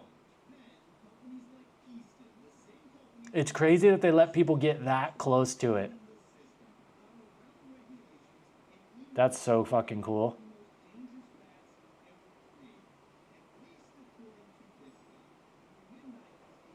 Planet's fucking cool, man.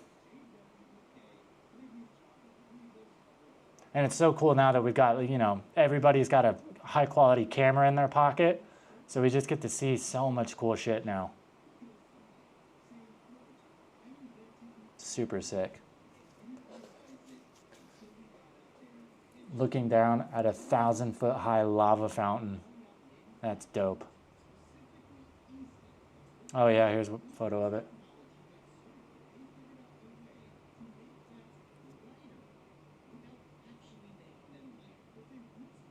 Yeah, I do. But even a mile, though, you think about it, you're a mile away from an erupting volcano.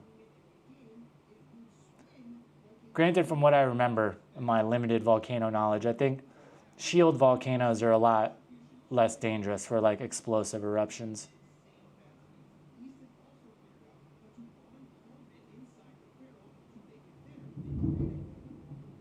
Damn, you guys hear that thunder?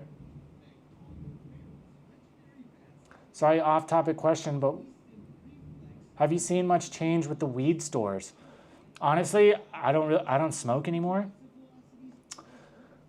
I feel like I haven't. I don't know. It's hard to tell because there was already so many just constantly opening and closing. I I don't really know. Haven't really seen much of a difference. I mean, they're still everywhere. I think with everything that's been going on with the prime minister and all that stuff, I think the weed stores have kind of been put on the back burner for now. But we'll see. I guess the new prime minister is a big weed guy. So we'll see. Maybe something will change. It's so hard to say with Thailand, man. It's just like, it's always back and forth and things are always changing or going back, or it's hard to really say. I would imagine it'd be hard because there's just so much money in it. But I do understand the idea of wanting to make it more regulated, which honestly, I think it's a good idea. I don't really think it should be just a free-for-all. One, because then kids are having easy access to it. Not that they're not going to get it anyway, but it's like the same thing with cigarettes. Just because kids are going to seek them out on their own doesn't mean that we should just allow them to walk into stores and buy them. And also like quality control. I think places selling it should have to have their stuff get tested to make sure it's all good. There's not a bunch of fucked up pesticides or mold and all that shit. New PM was one of the ones who advocated for it being legal. Yeah, that's what I thought. Didn't he used to be the like health minister guy too, didn't he? I was reading some stuff about people that weren't really happy about what he did with COVID.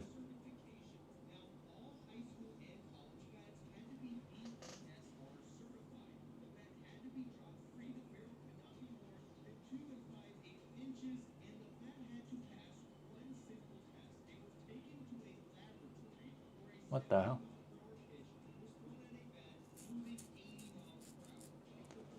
Mile away and you're above it. Yeah.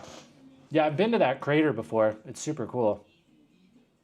I remember it being windy as shit up there.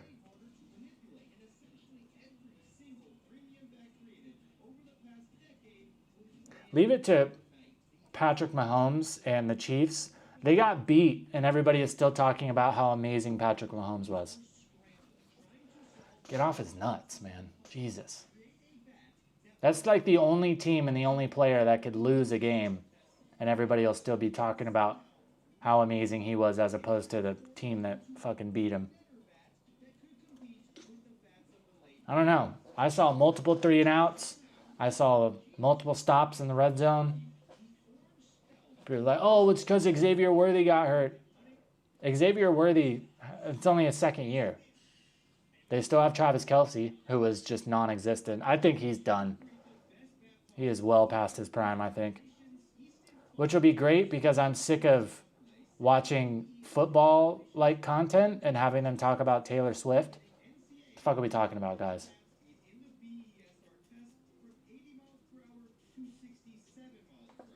Yeah, and typical Thailand, there was just that thunder, all that rain, and now there's nothing. It's gone. I think it's still raining a bit, but that's how Thailand does it. Rain, rain, rain, rain, rain, stop.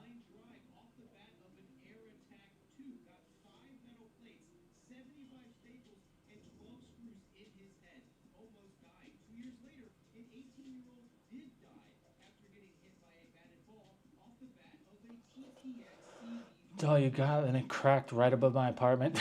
I swear that's happened to me multiple times. Be like out with somebody who's not used to lightning.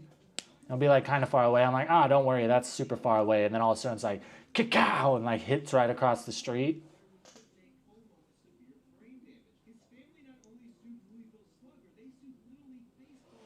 I gotta drink my vitamins real quick, guys. Give me 1 second. Almost forgot.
Shit tastes like ass.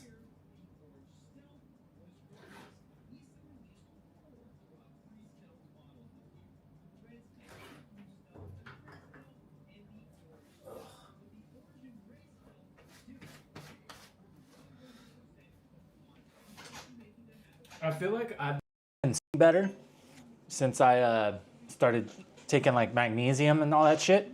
But man, does that stuff taste like ass. You know, like how a bottle of vitamin smells? That's exactly what it tastes like, but it's like gritty. It gets stuck in your teeth. It's disgusting. I've tried to drink it with like juice. I feel like that makes it even worse. So it's like water. I just hold my nose.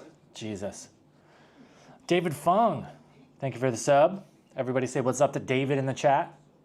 Swift is a tall chick, strange too, because in high school she wasn't all that tall. Late growth spurt girl. Is she that tall? Is she like tall, or is she girl tall?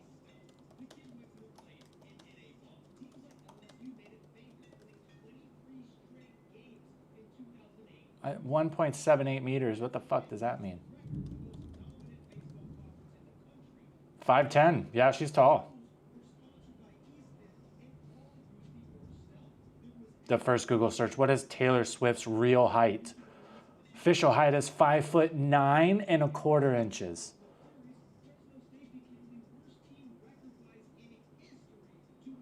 But the first thing is like 5'10", but she's 5'9". It's like a guy's Tinder bio. Magnesium is good though, just get tablets. Yeah, the stuff I have is like, it's magnesium, calcium, it's a bunch of stuff. Isn't much shorter than Travis. How tall is he? I feel like he's not very big as far as football players go.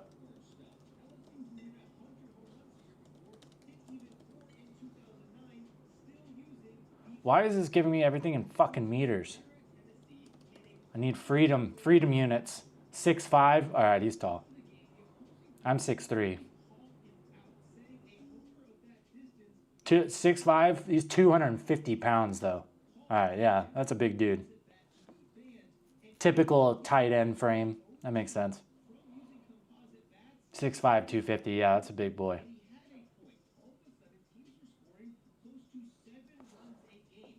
I didn't know this until recently. Justin Herbert's 6'6". I did not know he was that tall.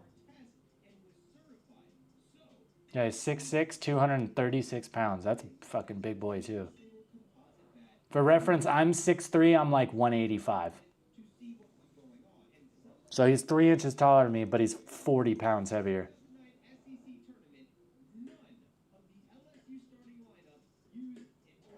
When you see them together, she only looks a couple inches shorter than him. She's probably wearing, I'm sure she will, wears heels a lot as well.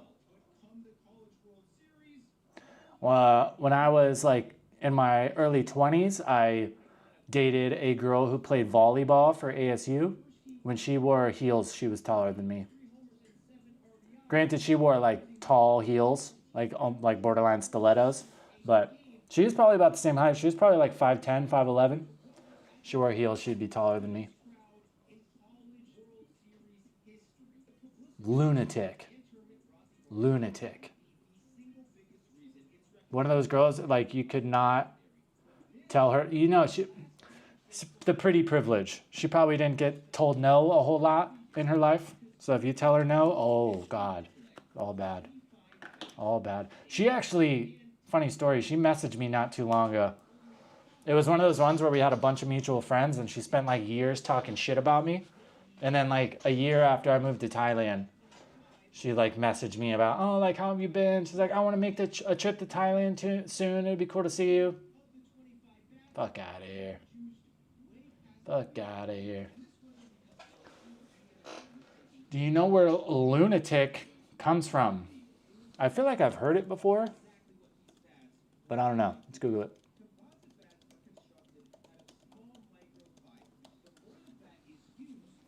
Comes from the Latin word luna, meaning moon. That makes sense? Derives from the late Latin lunatics, meaning of the moon or moonstruck. term originated from the ancient belief that the moon's phases influence madness or epilepsy. Sounds about right. So literally, like, every basic white girl now is literally a lunatic. That's good to know.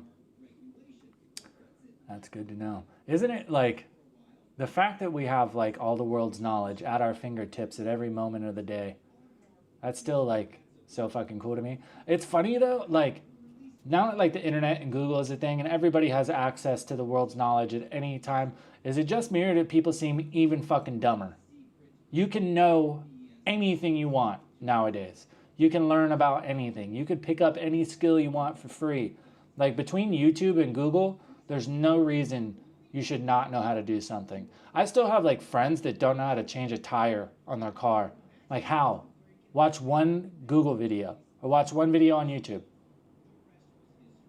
You know, like, people, like, a lot of my friends used to make fun of me because I would, like, have random knowledge about shit. But, like, if it's something that I'm interested in, I like learning stuff. That's, like, why I'm such, like, a World War II fucking nerd. I'm, like, when I was younger, it started out because I liked the planes. I liked the tanks, and, you know. So I'd watch stuff to see that shit. And then I didn't realize how much I was learning. Now I'm, like, much more interested in, like, the political side and, like, how countries respond and deal with wars and stuff, you know. But people are like, why do you know so much shit about World War II planes and tanks? 'Cause I don't know. It's fucking interesting. So I watch videos about it, so I learn. Why don't you learn some shit? Without a doubt, people are dumber now. Yeah, I think a big thing is, too, is, like, although there is tons of real information on the internet, there's also a lot of bullshit.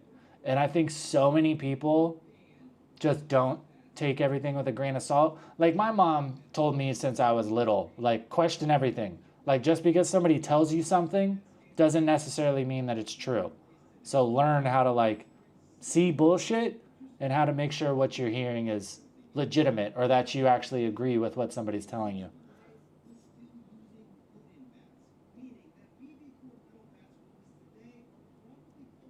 Undersell, false, or misinfo online. The whole dead internet theory is very real. Bots and algorithms. Dead internet, for sure. I believe in it. I'm not sure, like, it's to quite the extreme yet, but I've seen it on Facebook. It's insane. Facebook especially, I've really seen it. There'll be, like, some post that is obviously, like, AI fake bullshit. And then if you go into the comments, there'll be people seemingly having conversations about it, agreeing with it, and, oh, I did this, and I looked this up, blah, blah, blah. You start going to look at those profiles. I've done it on a few different posts, and probably, like, 80% of the comments were not real profiles. They're bots. And then bots are talking to other bots. It's insane. Because I see some shit sometimes in some comments, and I'm like, there's no fucking way a human actually believes that. But a lot of the time you get surprised. There are some people out there that believe some stupid shit. I mean, look at, like, I'm sorry if this is any of you in the chat, but I don't think so, because I think we have a really smart viewership. Look at, like, Flat Earth. There's a shitload of people that legitimately believe in that. Now, granted, I think a lot of, like, the Flat Earth gurus, like content creators, I think there's probably a lot of them that know it's bullshit, but they just lean into it because they can make money off of it. They get views from people hating it. But there's a bunch of, like, average Joes out there, like your fucking neighbor, that believes that shit wholeheartedly.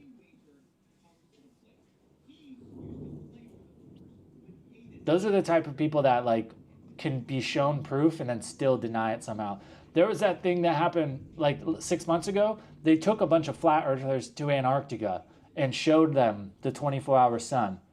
And instead of saying, like, oh, we were wrong, okay, of course, okay, that makes sense, they said, like, oh, our model is wrong, so we need to just figure out how the 24-hour sun fits into our model. Come on, guys. Come on, guys. You have people that want to believe in flat earth. You have people that want to profit off this. I mean, I get it. Make your money. You know what I mean? If there's a bunch of people that are going to follow you thinking that you're telling them the truth and you're going to get paid because of it, you know, people have been taking advantage of and making money off of stupid people since the beginning of time. That's just part of the game. That's human nature. So I don't really judge those people. But the people that blindly, I think the vast majority of those people just want to believe in a conspiracy theory that there's this great overarching, you know, government or entity that controls everything you consume, and there's there's no way out of it. They control everything and you're just a pawn. Because then it's like, I feel like for a lot of people that's kind of just an excuse.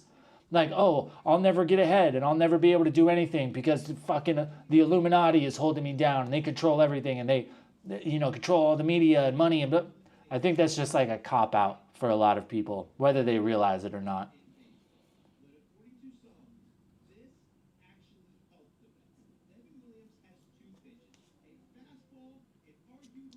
Did you know that flat earthers have members all around? Yeah, I believe that 100%. There's stupid people everywhere.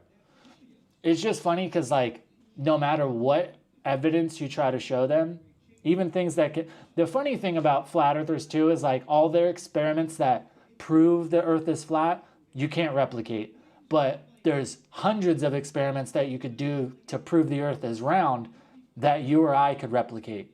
And they just No, that's all a conspiracy. Everything you see, like, the one answer you can never get out of them either is why.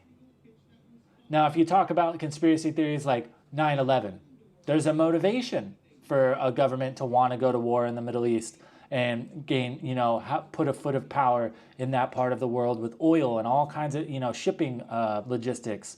There's a reason why that conspiracy could exist. What's the conspiracy for flat Earth? What would the world's governments and all these scientists and astronauts and all these people that got to be in on it, what's the motivation? Why?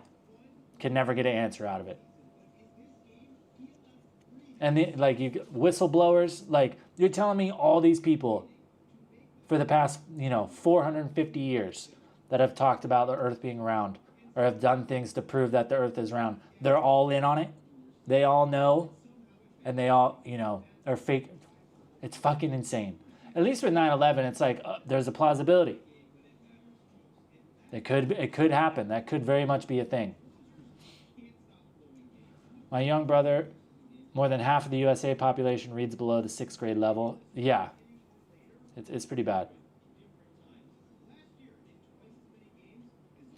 Why I need to get the hell out of the USA for a while. Ignorance is contagious and I'm very sapiosexual. Well, I'll agree to an extent. One thing that I have noticed, especially since I've left America, when I was in America, I thought America was a whole lot worse than I think it really is. I think there's a lot of narratives that go around trying to say how, America's just this shithole place. They don't do anything right.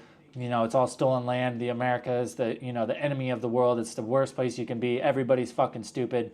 Nobody agrees with you. There's dumb people everywhere. Trust me, there's idiots everywhere. And the more I've traveled, the more places I've been, the more I understand that there are a lot of things in America that we do right. There are a lot of things about America that are good. They kick ass. We're better than a lot of people at a lot of things. Does America have problems? Absolutely. There's 400 million fucking people. Not everybody's going to agree. Not everybody's going to get along. There's a lot of shit that America does need to figure out, but this whole rhetoric that just America is awful and doesn't do anything right and it's terrible and everybody there is terrible is just ridiculous. And the more you get around, the more countries you go to, you'll start to see those things that you'll be like, all right, America does have its problems, but we do this, and this right. We've got this shit figured out.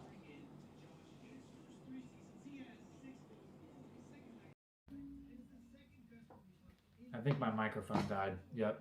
Can you guys still hear me all right? I got to charge my actual mic. Flat Earth Society used to say that they have members all around the globe. How can Flat Earth... Oh, okay, I get it now.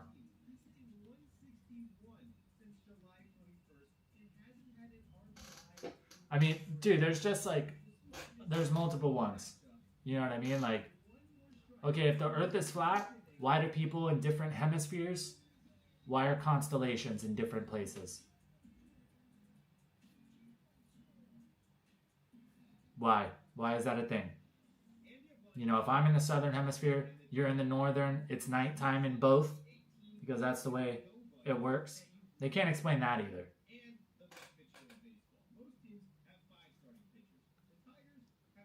Metric system is far superior to the U.S. measurement system.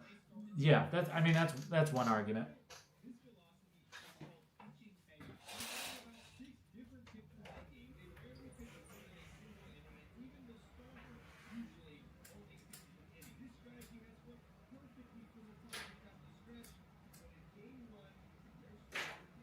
I lied. It's definitely still raining.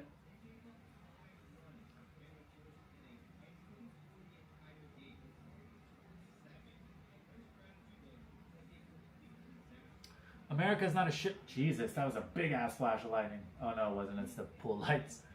Not a shithole place. Number one problem is being hyper capitalistic. One thing I've noticed about America is this: we are the most unhappiest and entitled people in the world. I would agree with that with some people, but at the same time, it's 400 million people. There's a decent amount of people in America that don't give a shit about having the nice, new, shiny stuff. They just want to be able to chill with their families, have their land, protect their own shit, have food to put on the table. There's still a lot of people that are cool with living like that. And while I agree to an extent that capitalism does have its drawbacks, like democratic republic capitalism compared to a lot of things, I think with everything we've seen so far when it comes to building societies and governments, the system we have in America, if everything worked the way it's supposed to, I don't think there's anything that has been better prior. That doesn't necessarily mean that there can't be anything better after.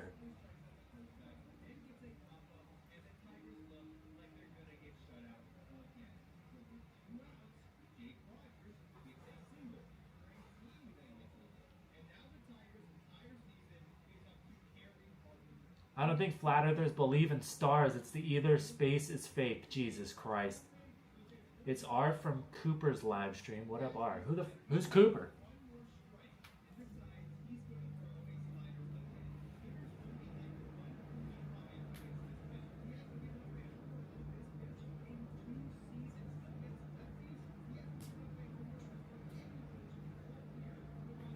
It's still raining pretty fucking good.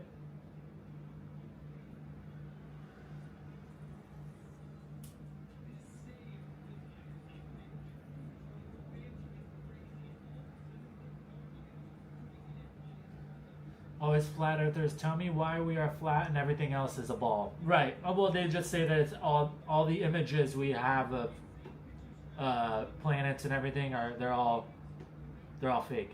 It's like, okay, what about the moon? Oh, the moon's fake.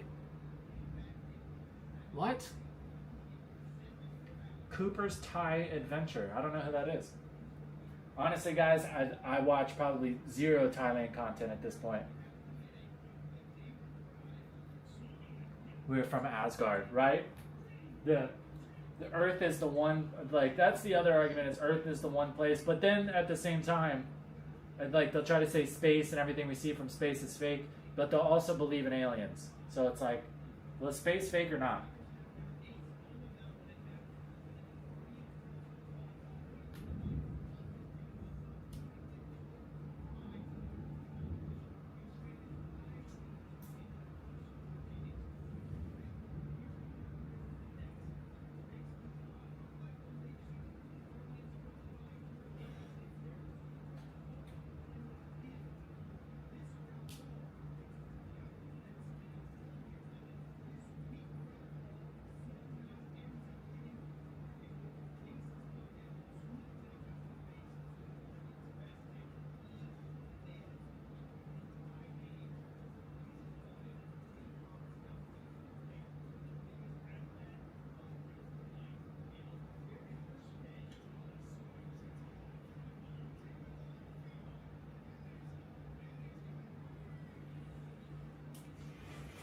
Well, I was going to order food at some point, but now that it is raining and it does not look like it's going to stop, it's probably not going to happen. Ordering food is such a bitch when it's raining. I get it. If I was on a motorbike, I wouldn't want to be driving around in the rain delivering my food either.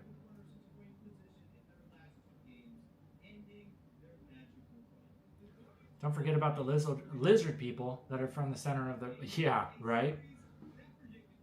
There's so many of them now. I think a lot of what it is people just want to believe that there's something going on underneath it all that explains why, you know, they're doing bad or whatever it is.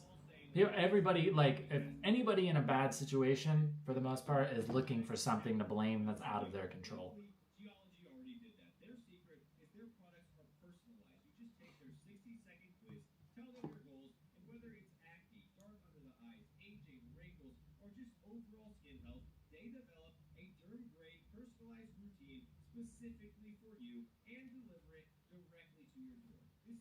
Hollow Earth theory is just as crazy for the flat. Right. Well, there's also been experiments that disprove that too. Whatever the hole that Russia dug, deepest we've ever dug. I forget, something borehole. I forget what it's called. But like the pressures and the heat that they had to deal with while just drilling that, and that's a, 4-inch drill hole. So like, if the Earth is hollow, I think it's crazy. I want to say they went down like 20 kilometers or something.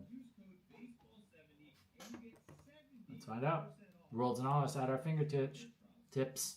Deepest hole ever dug.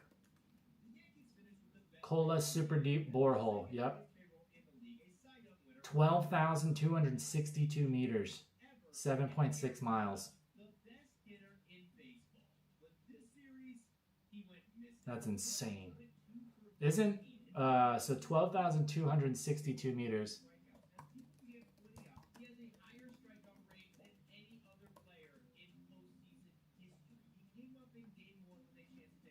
That's barely deeper than the Mariana Trench. Mariana Trench is 10,935 meters at the deepest part we found. 7 miles deep.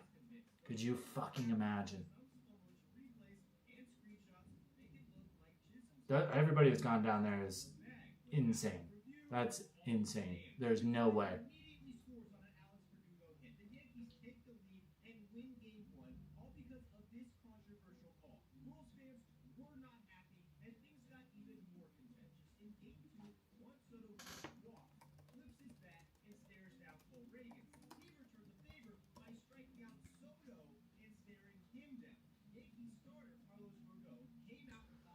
And that borehole is not straight. Have you ever seen how it curves all around? It's weird. Yeah, I just Googled it. Kola's super deep borehole was not perfectly straight. It deviated from a vertical line by about 840 meters at its deepest point due to the pressure and instability of the rock formations it was drilling through. While it was designed to be a straight vertical borehole, the forces of the Earth's crust caused it to gradually drift sideways over its 12-kilometer depth. That's wild. There's like yeah, here's a picture of it. Wait, no, that's not it.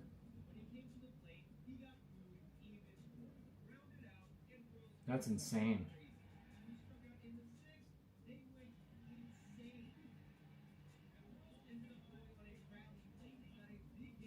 $12,226 meters. That's insane, dude.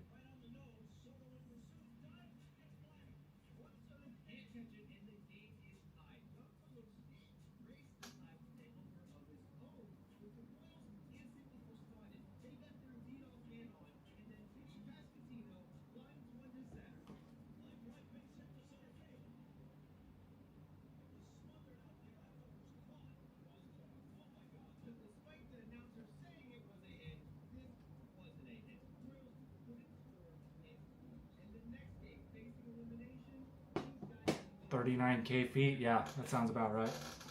Just got the email update. It's supposed to update on stream, but Steve Richardson, if you're still in the chat, I appreciate the buy me a coffee.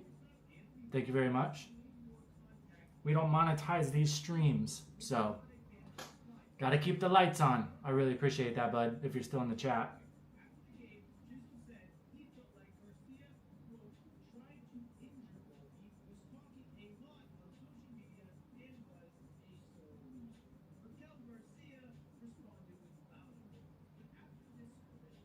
being able to like drill sideways like that is so strange to me. Like my brain has trouble grasping how you would do that, because it's the same thing with fracking, right? Or like a lot of oil wells. A lot of the time, like oil wells just don't go straight down. They'll find like an oil pocket, and sometimes they'll be on the edge of it, so they'll like drill sideways into it. Let's Google it. We're learning stuff tonight. How do oil drillers drill sideways? Using a method called horizontal drilling, which involves steering the well bore from a vertical position to a horizontal one at a kickoff point. Using downhole motors, steerable drill bits, and rotary steerable systems. Huh.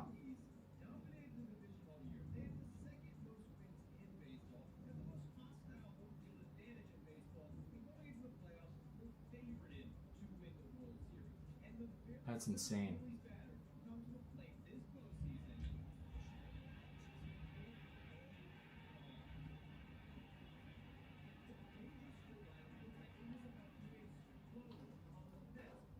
What city are you in? Ever spent substantial time in Chiang Mai during burning season? I've never been there during burning season. From what I understand, it's pretty miserable. Sounds like a flex pipe on a car. Yeah, I mean, it makes sense. You know, with like jointed cogs and stuff, you can have something pointing in a different direction, spinning something in a different direction with different types of gears. So I guess that makes sense.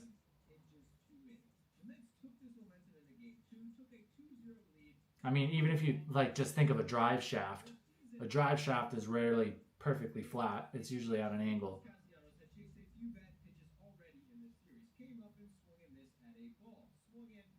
Ever watched the series on Oak Island? Have all sorts of issues drilling boreholes only like 200 feet deep. I have not.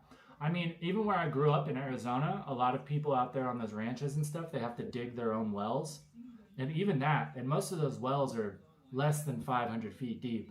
But that's like a serious undertaking. Still, like drilling down a few hundred feet is still like, I think it's like anything over 150 feet, it gets like substantially more expensive because it gets way harder to do.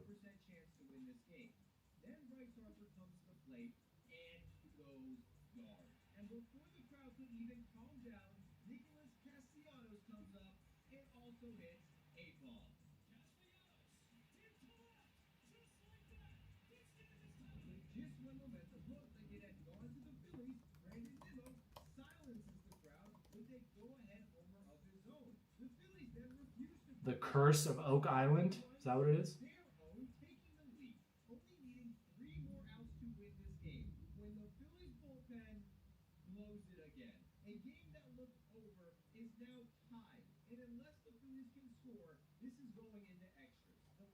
Believed to be buried in the island's money pit area.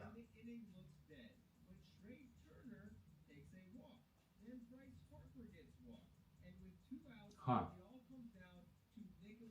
Locate and retrieve a fabled treasure, possibly involving invaluable artifacts or historical documents believed to be hidden in the money pit. I feel like I've seen this before or heard about it.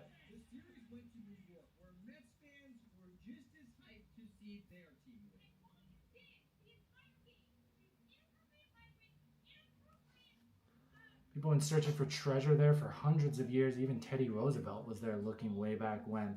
If there's like, you know, when you see like government high ups and stuff looking for shit like that, they've got to have like some insider info. Or like, no, like, hey, this person was really here at this point. They did leave something somewhere.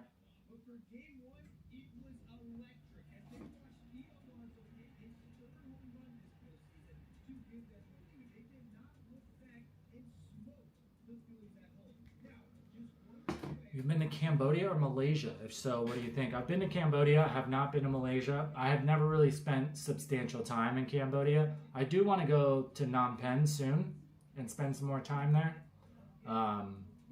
It's cheap. I know that. I haven't, I can't really say though, I haven't spent enough time there yet.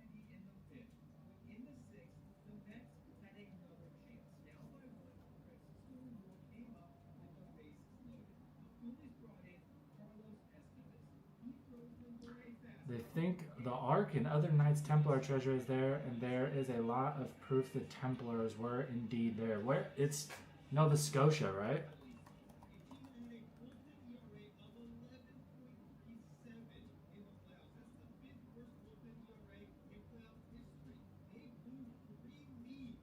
That would be wild if the Templars were there. They sailed all the way across the ocean.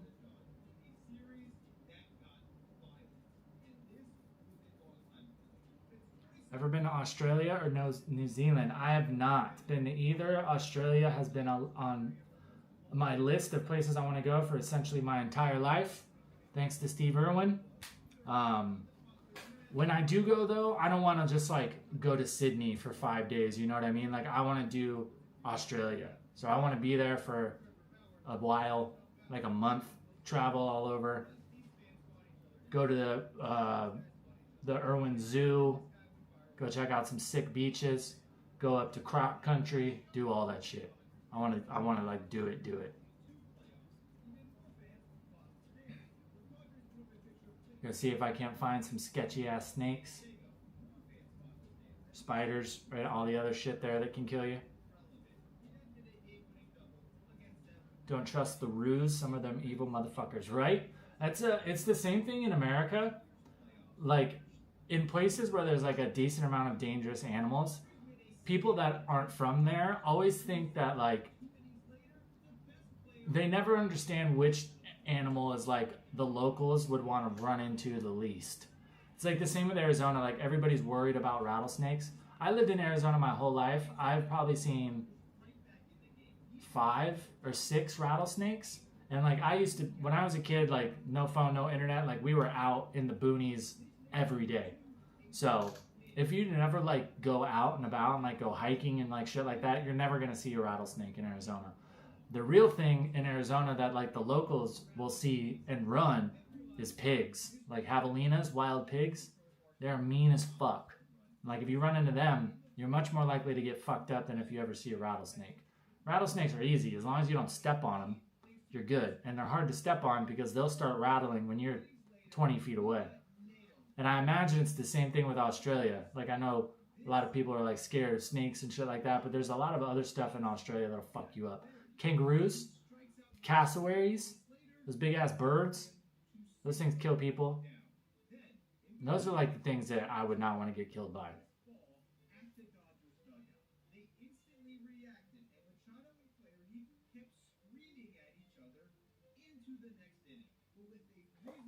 Kid in the 1400s first found the money pit.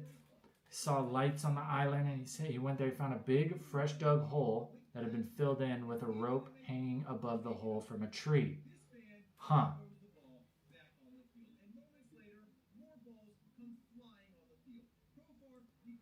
Damn near everything can kill you in the outback. Yeah, I get that. There's a few places like that in America. Like, a lot of places up north. Like, a lot of people don't really think about it, but like Montana, you know, grizzly bears. Like, you don't really want to be out and about in grizzly country unless you know what the fuck you're doing.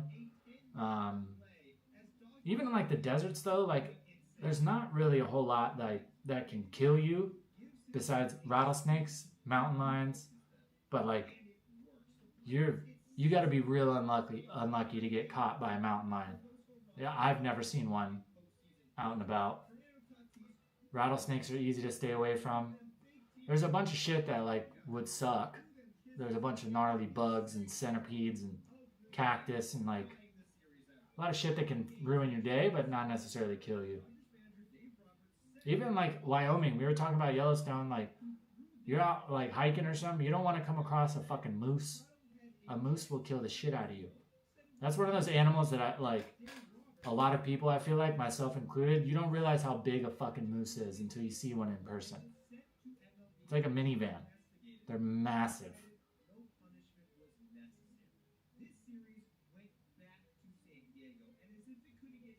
Cottonmouth, copperheads, along with black. Yeah, we've got black widows and brown recluses too.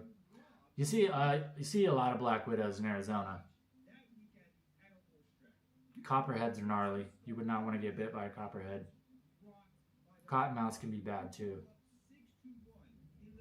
Yeah, but we would spend time in Ohio. That's what you're watching for is cottonmouths. Yeah, it's like southeast Florida. A lot of shit that can kill you there. I didn't realize until like a couple years ago that we had legitimate crocodiles in America. I thought we only had gators. Like gators can still fuck you up, but it's not like a croc. But yeah, we got American crocodiles is a thing.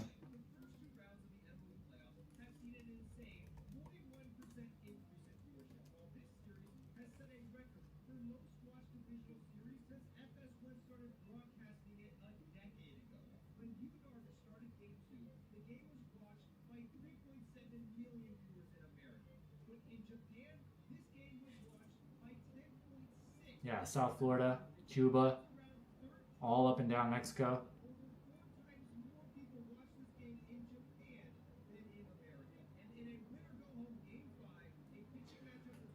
Most deadly animal is the deer. Kill more people than venomous snakes or spiders. Why people hit them? Yeah, it's the same thing you see a lot in Arizona. It's not so much deer, but it's cows. Like I've probably come up on 15 or 20 accidents when I lived out like close to the ranches and stuff. You're going 50 miles an hour and you hit a cow, you're dead. Deers are gnarly too. Like a lot of people don't realize like rut, like you go out and you come across like a buck deer, they'll fuck you up. Like run up and they jump up and like kick you in the head and shit. They're not cool. Moose, elk, they can all be sketchy.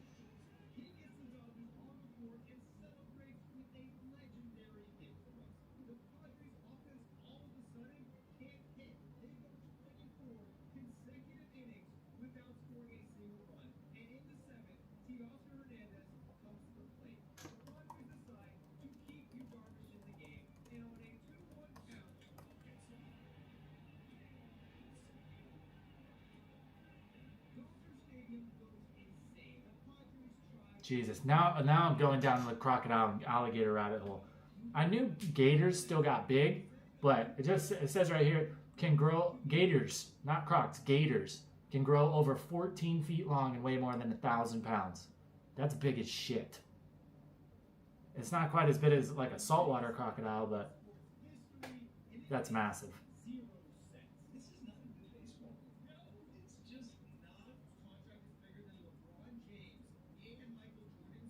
Yeah, dude, some of these are big as hell.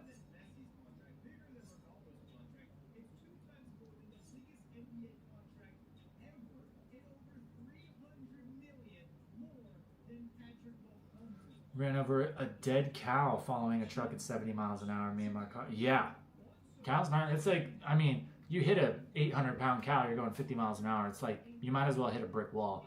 And it's the same thing with like moose and stuff too, or elk. Because they're just tall enough. If you hit them, they usually flip over and come through the windshield. Look at crocs as the same thing like Bloods and Crips.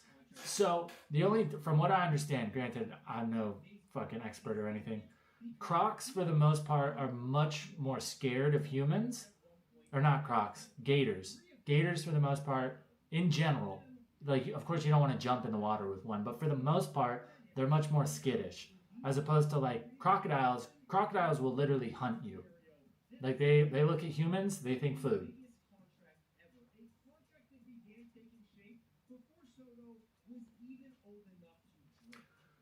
Got it when you talk about gators, saltwater crocodiles are terrifying, right? El Dosari, what's up, bro? Yeah, dude, that's like I've grown up around a lot of animals and I've been close to a lot of animals that could kill you.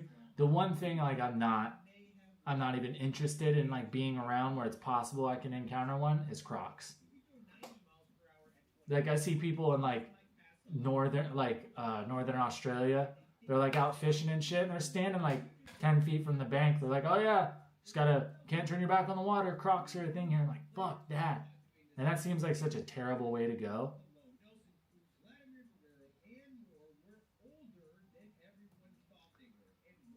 Swimming a tributary right off the Amazon with piranhas. Didn't like it, but it was sketchy, but everyone was doing it. Haven't they done like experiments now showing that like you don't really have to worry about piranhas? Like I'm pretty sure I've seen videos of like full tanks of piranhas and like people like stick their hands in there. And it's not like I was like, when we were kids, movies and shit, it was like, oh, if you jump in the water and there's piranhas, like they'll eat you alive. I still can't believe gators get 14 feet long. I knew they got big, but that's big as shit.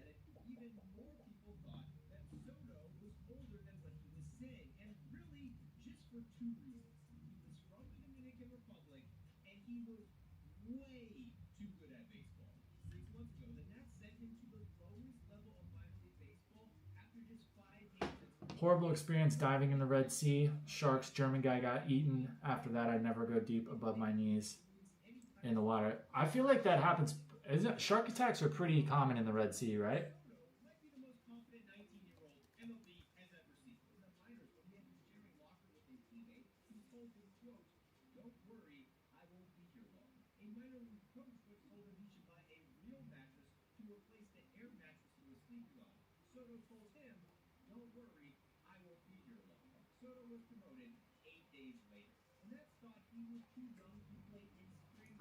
Crocodiles in Oz love eating people. Yeah, it's like it's common. It's like multiple people get eaten every year, right?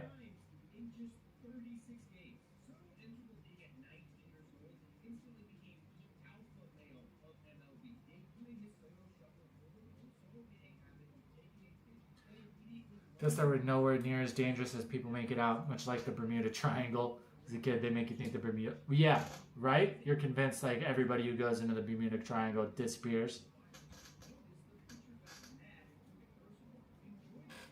Watch too many animal shows to get into the water. That and monkeys I don't mess with. So I'm not too worried about sharks. Like, sharks, like, for the most part, like, you always have to be careful around them, of course. But sharks, for the most part, as long as it's not a white shark, a tiger shark, or a bull shark, you could be in the water with them and you'll probably be all right. Like, you don't want to be splashing around like your food, but like you could dive with other sharks and not really have to worry about it. But you don't really want to be swimming around with a tiger shark around you or a white shark. So I'm not too worried about sharks, but I agree with monkeys. I don't fuck with monkeys. Monkeys or like chimps, no. If I had to pick, I would rather be around apes than monkeys, for sure. Even though chimps can be super gnarly, but for the most part, apes are, you can be around them and you're probably not going to die. Monkeys though, fuck monkeys.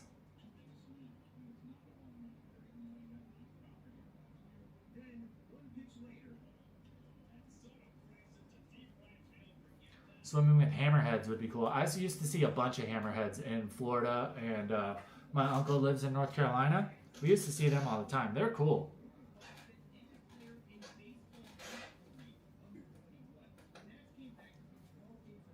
Jellyfish and squid, not sharks. Jellyfish are gnarly. That's just another thing on the list in Australia that can kill you. 2 of them. Box jelly and then whatever the small one is. I've gotten stung by a jellyfish, but it wasn't like a deadly one, but it fucking sucks. Like wrapped all the way around my leg. Dude, it was not fun. It's like getting stung by like 70 bees at one time. It fucking hurts. Hunt people by the bank. Yeah, that's the thing about crocs, dude, is like anything that like actively hunts you. Like, it's one thing to like be around an animal. You're like, okay, if I scare this animal or if I corner it or something, it'll fuck me up. It's like the same thing with bulls. Like, a lot of people are like inherently scared of bulls. Now, don't get me wrong, every once in a while you can come across a bull that's just an asshole and he will try to kill you. But for the most part, like, you can be in a pen with a bull, and if it doesn't feel like you're gonna hurt it or you don't corner it or scare it, you'll probably be fine. But as opposed to crocodiles, like, crocodiles will hunt you. Like, they will actively try to eat you.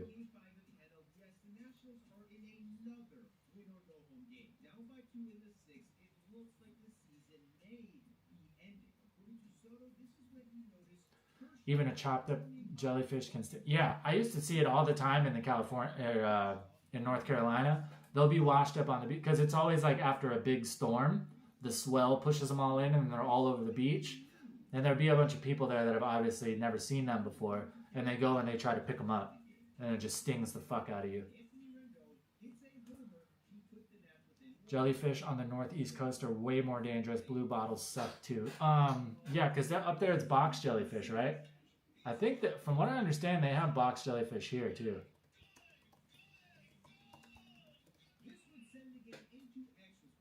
Because those are the gnarly ones, yeah. Yep. Dude, they're fucking everywhere. Thailand, Philippines, Indo, Papua New Guinea, Australia.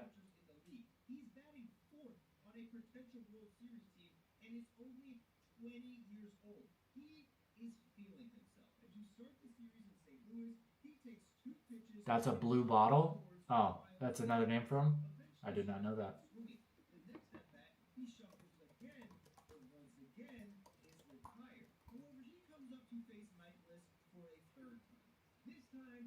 I know, the blue bottle is a man of war. Those are gnarly too.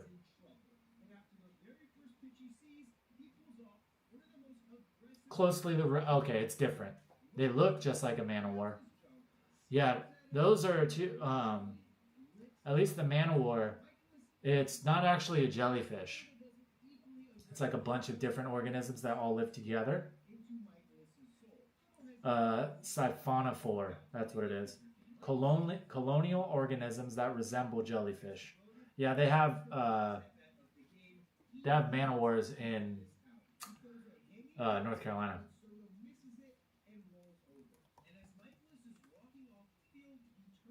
Yeah, they fucking suck. You don't want to get stung by those.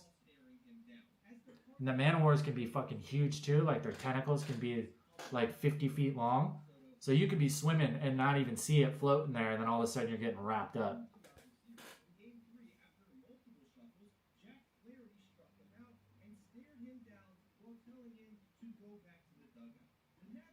I have the normal black man rule. If it can kill me, I respect the boundaries. That's a good way to look at it.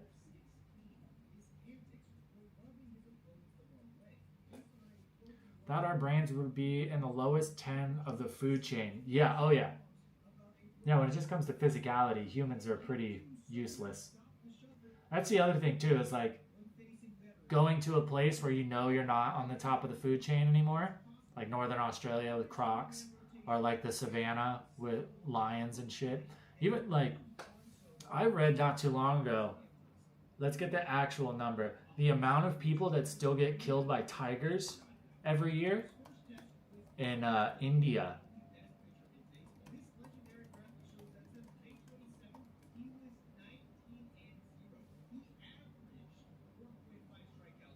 It averages like 660 people a year get eaten by fucking tigers.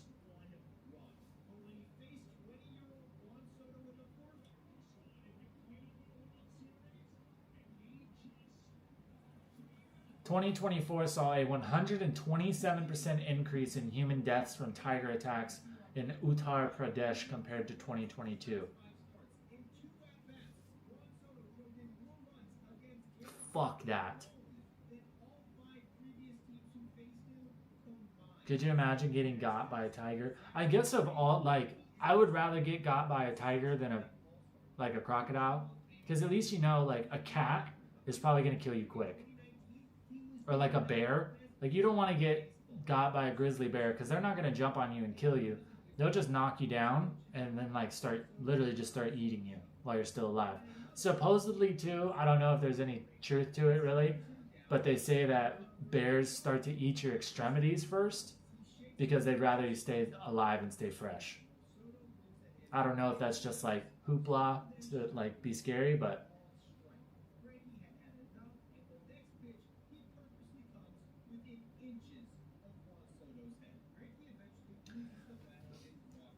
attacks on humans are rare, and on average around India 35 to 40 people are killed by tigers annually,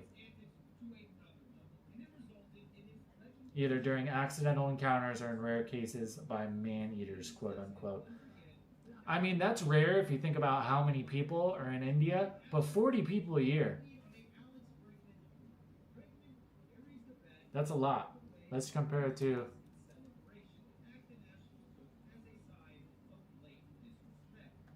as opposed to approximately one person a year killed by a crocodile in Australia.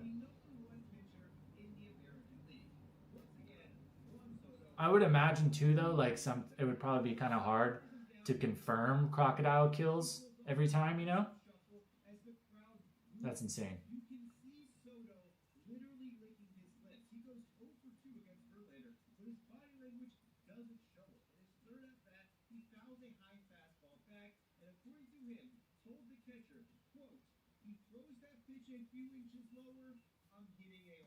Nile crocodiles are responsible for, yeah, Nile crocodiles are gnarly too.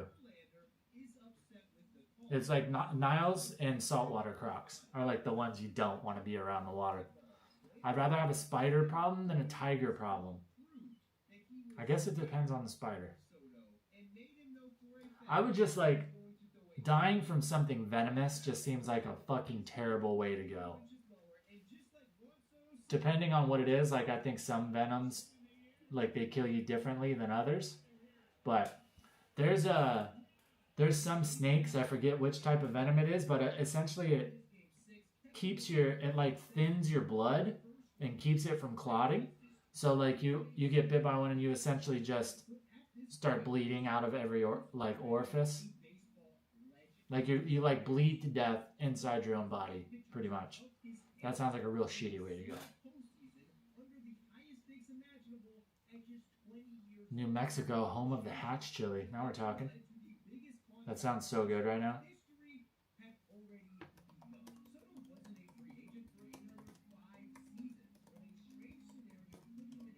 Now we're going to see how many Nile crocodiles. Jesus. Nile crocodiles kill hundreds of people each year, with estimates ranging from 200 to over 470 people annually.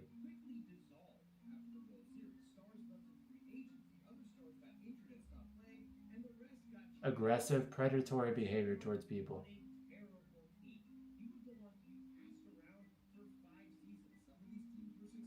Most fatal attacks by Nile crocodiles are believed to be predatory, meaning the crocodile views humans as prey. That's fucked. Hundreds?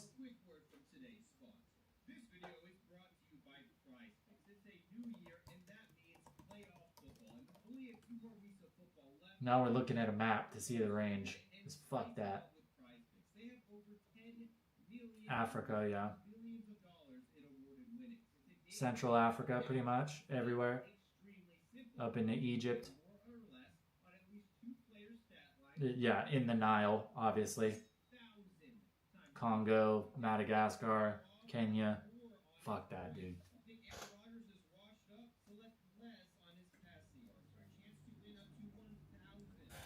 Need a halo suit to go into the jungle, right? Jungle's gnarly, man. I'd rather be stranded in the fucking desert any day. Sure, it's more than that too. Right. Also, you know, in Africa, how many deaths are going unreported as well? I'm sure it's probably more than that. Not one an infestation of brown recluse spiders. Reclusive, hence the name, so you never see them, but they sneak out and bite you. Yeah.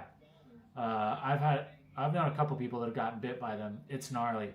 Even if like you're probably not going to die from it, like as long as you go get treatment. Like if you just let it go and it keeps getting necrotic and then you get a really nasty infection, you can die from that. But even when you go get treatment, because there's not really any anti-venom, all they do is like keep it clean and put you on antibiotics to fight off the infection. So it's just eating away at all that skin, and they have to like pack gauze and stuff in there to make sure they're getting all that necrotic flesh out. It's a pretty brutal experience.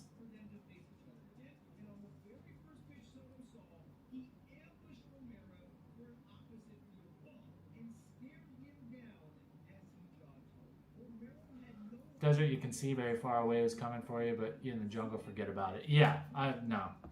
There's just like, there's so many more ways to die in the jungle. Only thing that like is going to be a lot easier for you in the jungle compared to the desert is water. You're going to have better access to water, but the thing is like an arid environment. Like if I got to survive in the jungle for a long time, it's like just getting like a cut on your leg can be really bad if you're stuck in the jungle, you know what I mean? Bacteria, mosquitoes that can carry all kinds of fucked up shit, multiple animals that can kill you, all kinds of bugs that will really fuck you up. Yeah, you can't really eat anything. There's all kinds of poisonous plants and stuff.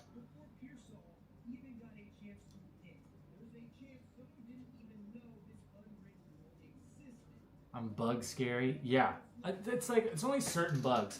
It's like if I'm in a place I'm familiar with, like when I'm like in Arizona, I'm not scared of bugs because I know which bugs can fuck you up or which bugs would hurt to get bit or stung by.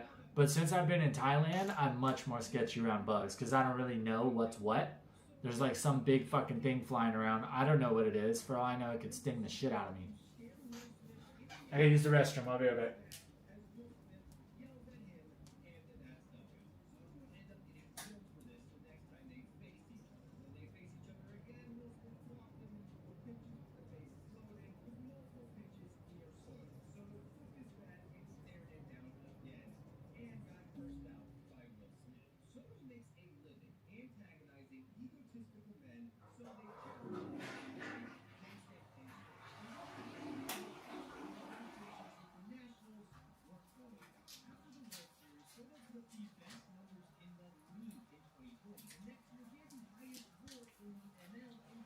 Yeah.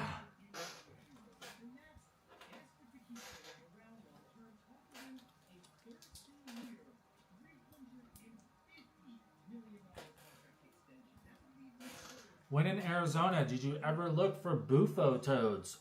If you know, you know. Yeah, in Arizona we call them Colorado River toads. They're everywhere. I never did that. I've done 5-MeO DMT, the lab stuff.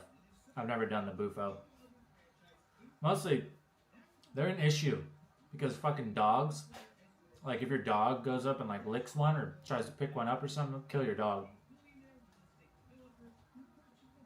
But yeah, especially like where my mom's house is, after it rains, they're everywhere.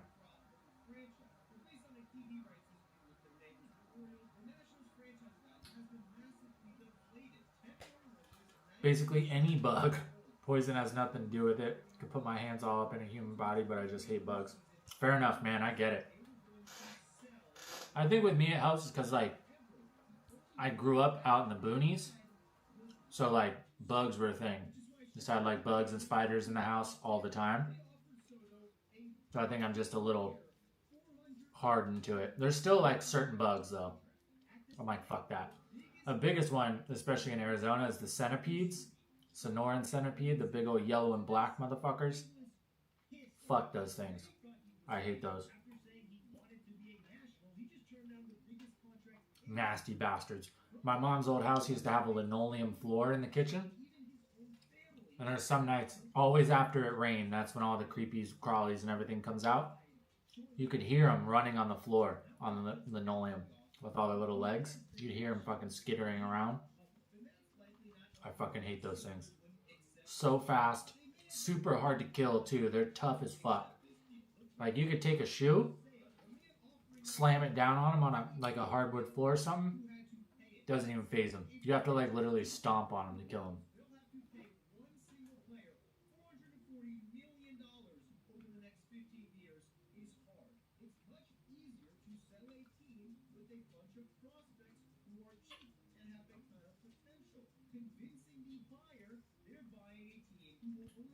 Man, have you guys ever had high chews?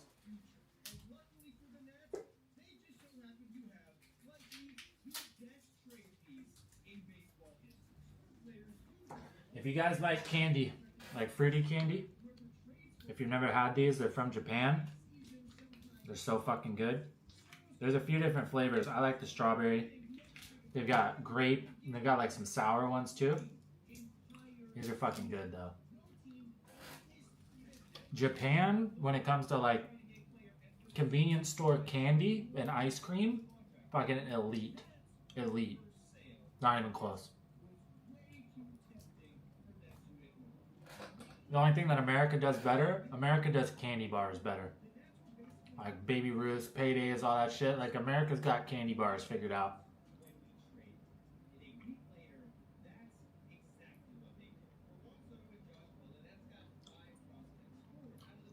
whole hands up in a human body. Yeah, I don't know about that for me, but you know, I don't judge.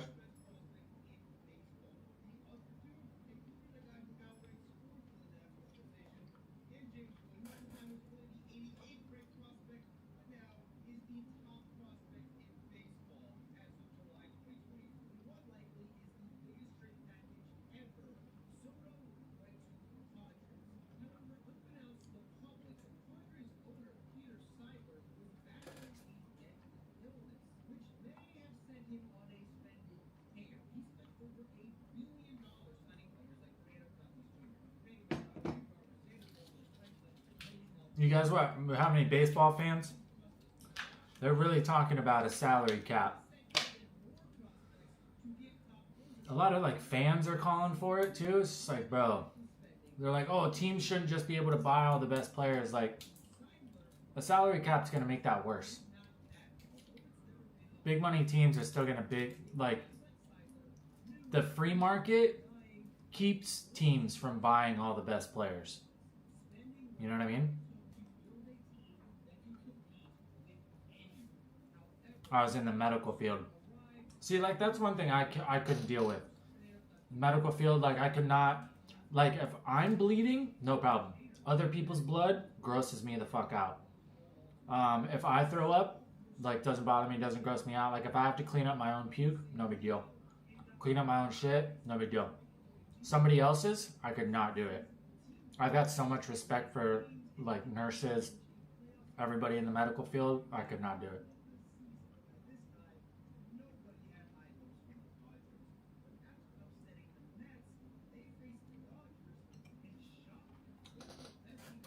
Cap is stupid. It won't decrease ticket prices. Greed is greed. Yeah. Well, the main argument a lot of them use is like, oh, like Dodgers have all the best players because they can just buy all the best players. No, they can't, because even the Dodgers can't afford all the best players. You know what I mean? Like, the Dodgers don't have Ozzy Albies. They don't have Juan Soto. They don't have Tatis. You know what I mean? If they put a salary cap and then certain players can only be paid so much, and then you lower it down, then yeah, the big money teams are still going to spend the most money. The small money teams are going to spend small money. So if you cap it and say players can only be paid $20 million a year, now the Dodgers can get all the best players. It makes no sense.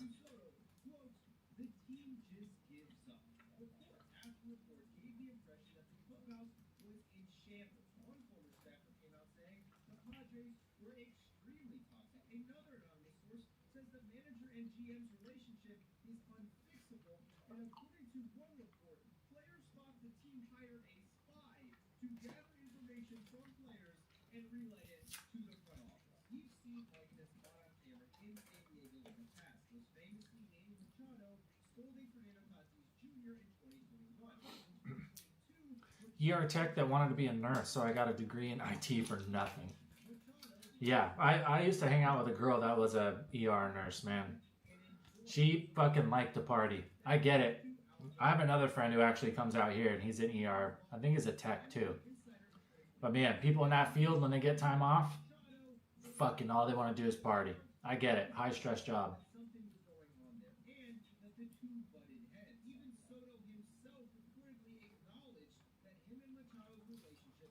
Tigers and Lions are slowly changing baseball and football.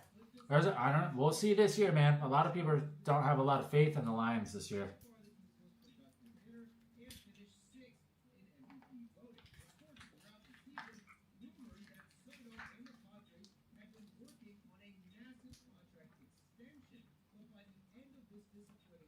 I was in the delivery room when my daughter was born via C-section. Saw for like 1 second. Yeah. That's one that really bothers me, is like scalpels. Like seeing people get cut open. Can't do it. Even in movies, when I know it's fake, still can't watch it.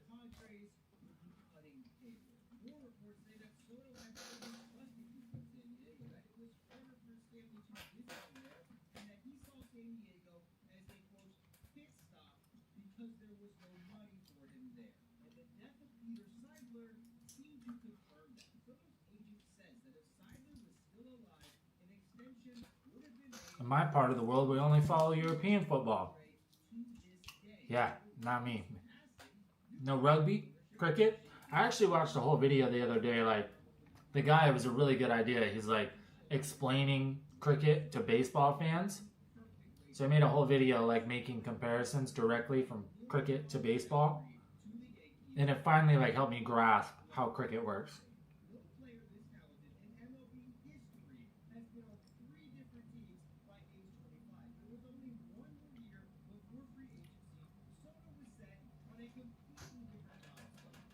Lions changed football just going on 4th down. Yeah, I mean, I feel like a lot more teams have been doing that for the past few years. Statistically, it makes sense, but it's one of those things. It's like we still kind of have to play it by ear sometimes. There's some situations where you should 100% still punt.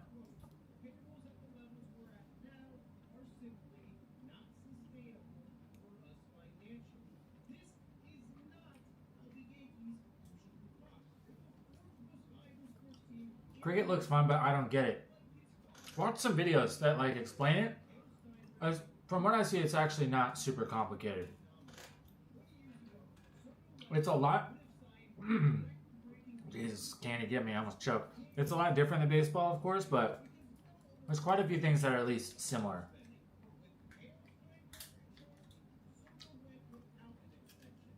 Biggest difference with cricket compared to baseball is like there's no foul balls. So like just imagine you're in the center of the diamond and anywhere you hit it is in play. That's why there's people all the way around them.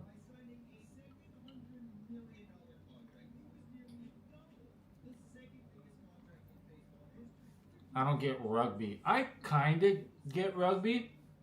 There's certain aspects I don't understand. Like when it comes to like the scrums and stuff. I don't really understand some of that. But I feel like rugby is pretty straightforward.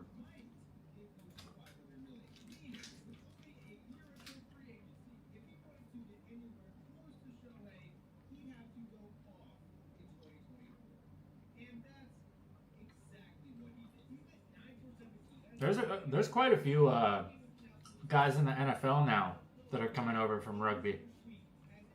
A lot of them play like punt or kick returners because they're used to like running the length of the field and like evading the entire team as opposed to like setting up and running routes and stuff.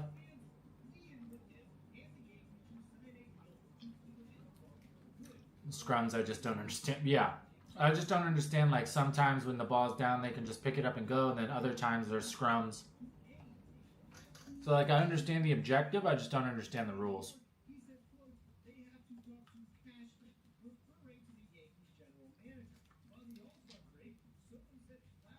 God, fucking high chews, man. Those are so good. I love them.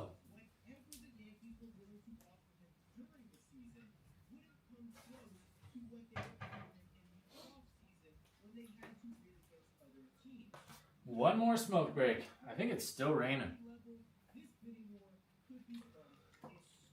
Rugby is kind of like Fuck 'em up. Different cities have different names for it when you were a kid. Fuck 'em up. Oh, I think in my city we called that smear the queer.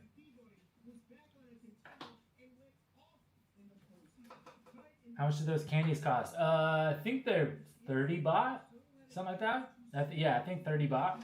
So like 90 cents.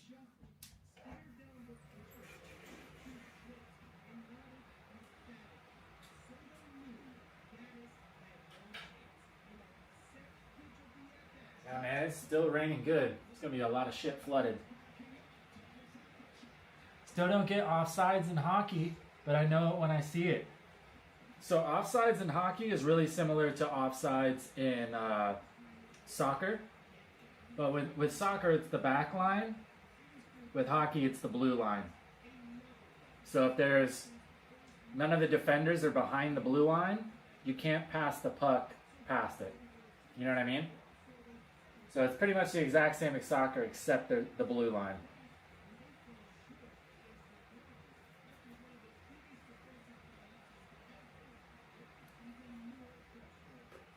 So like if somebody's passing up the puck and you're ahead of the blue line, if you cross the blue line before the puck does, you're offsides.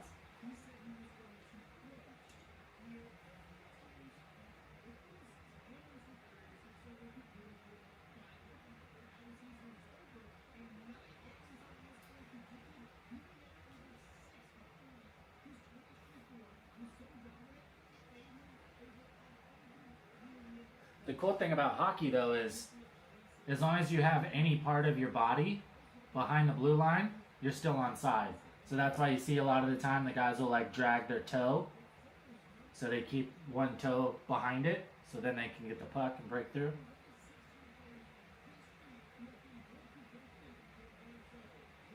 Smear the queer. Okay, you millennials and Gen Zs are built. I'm telling you, man, 90s kid, that's what we called it. You're talking about when it's just like, all right, you got one ball, you throw it up in the air. Whoever has the ball, you got to tackle them.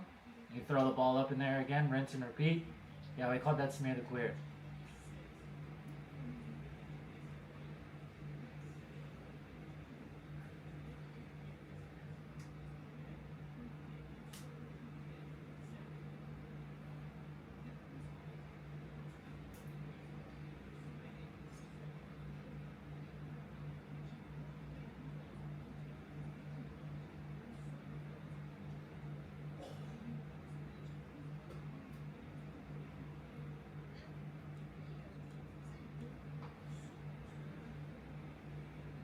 Has a collection of something you wanted to take there, model cars or something. Oh shit.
Oh yeah.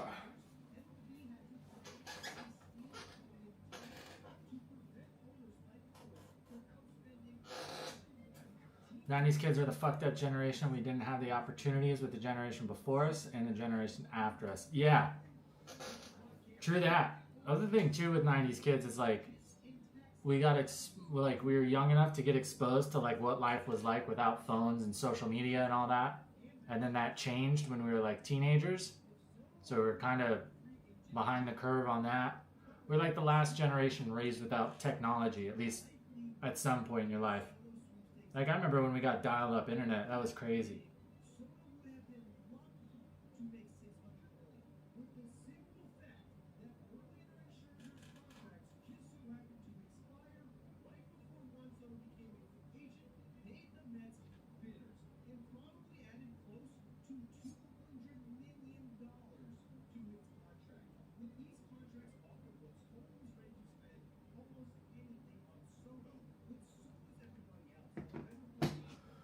All right, boys, it's about that time.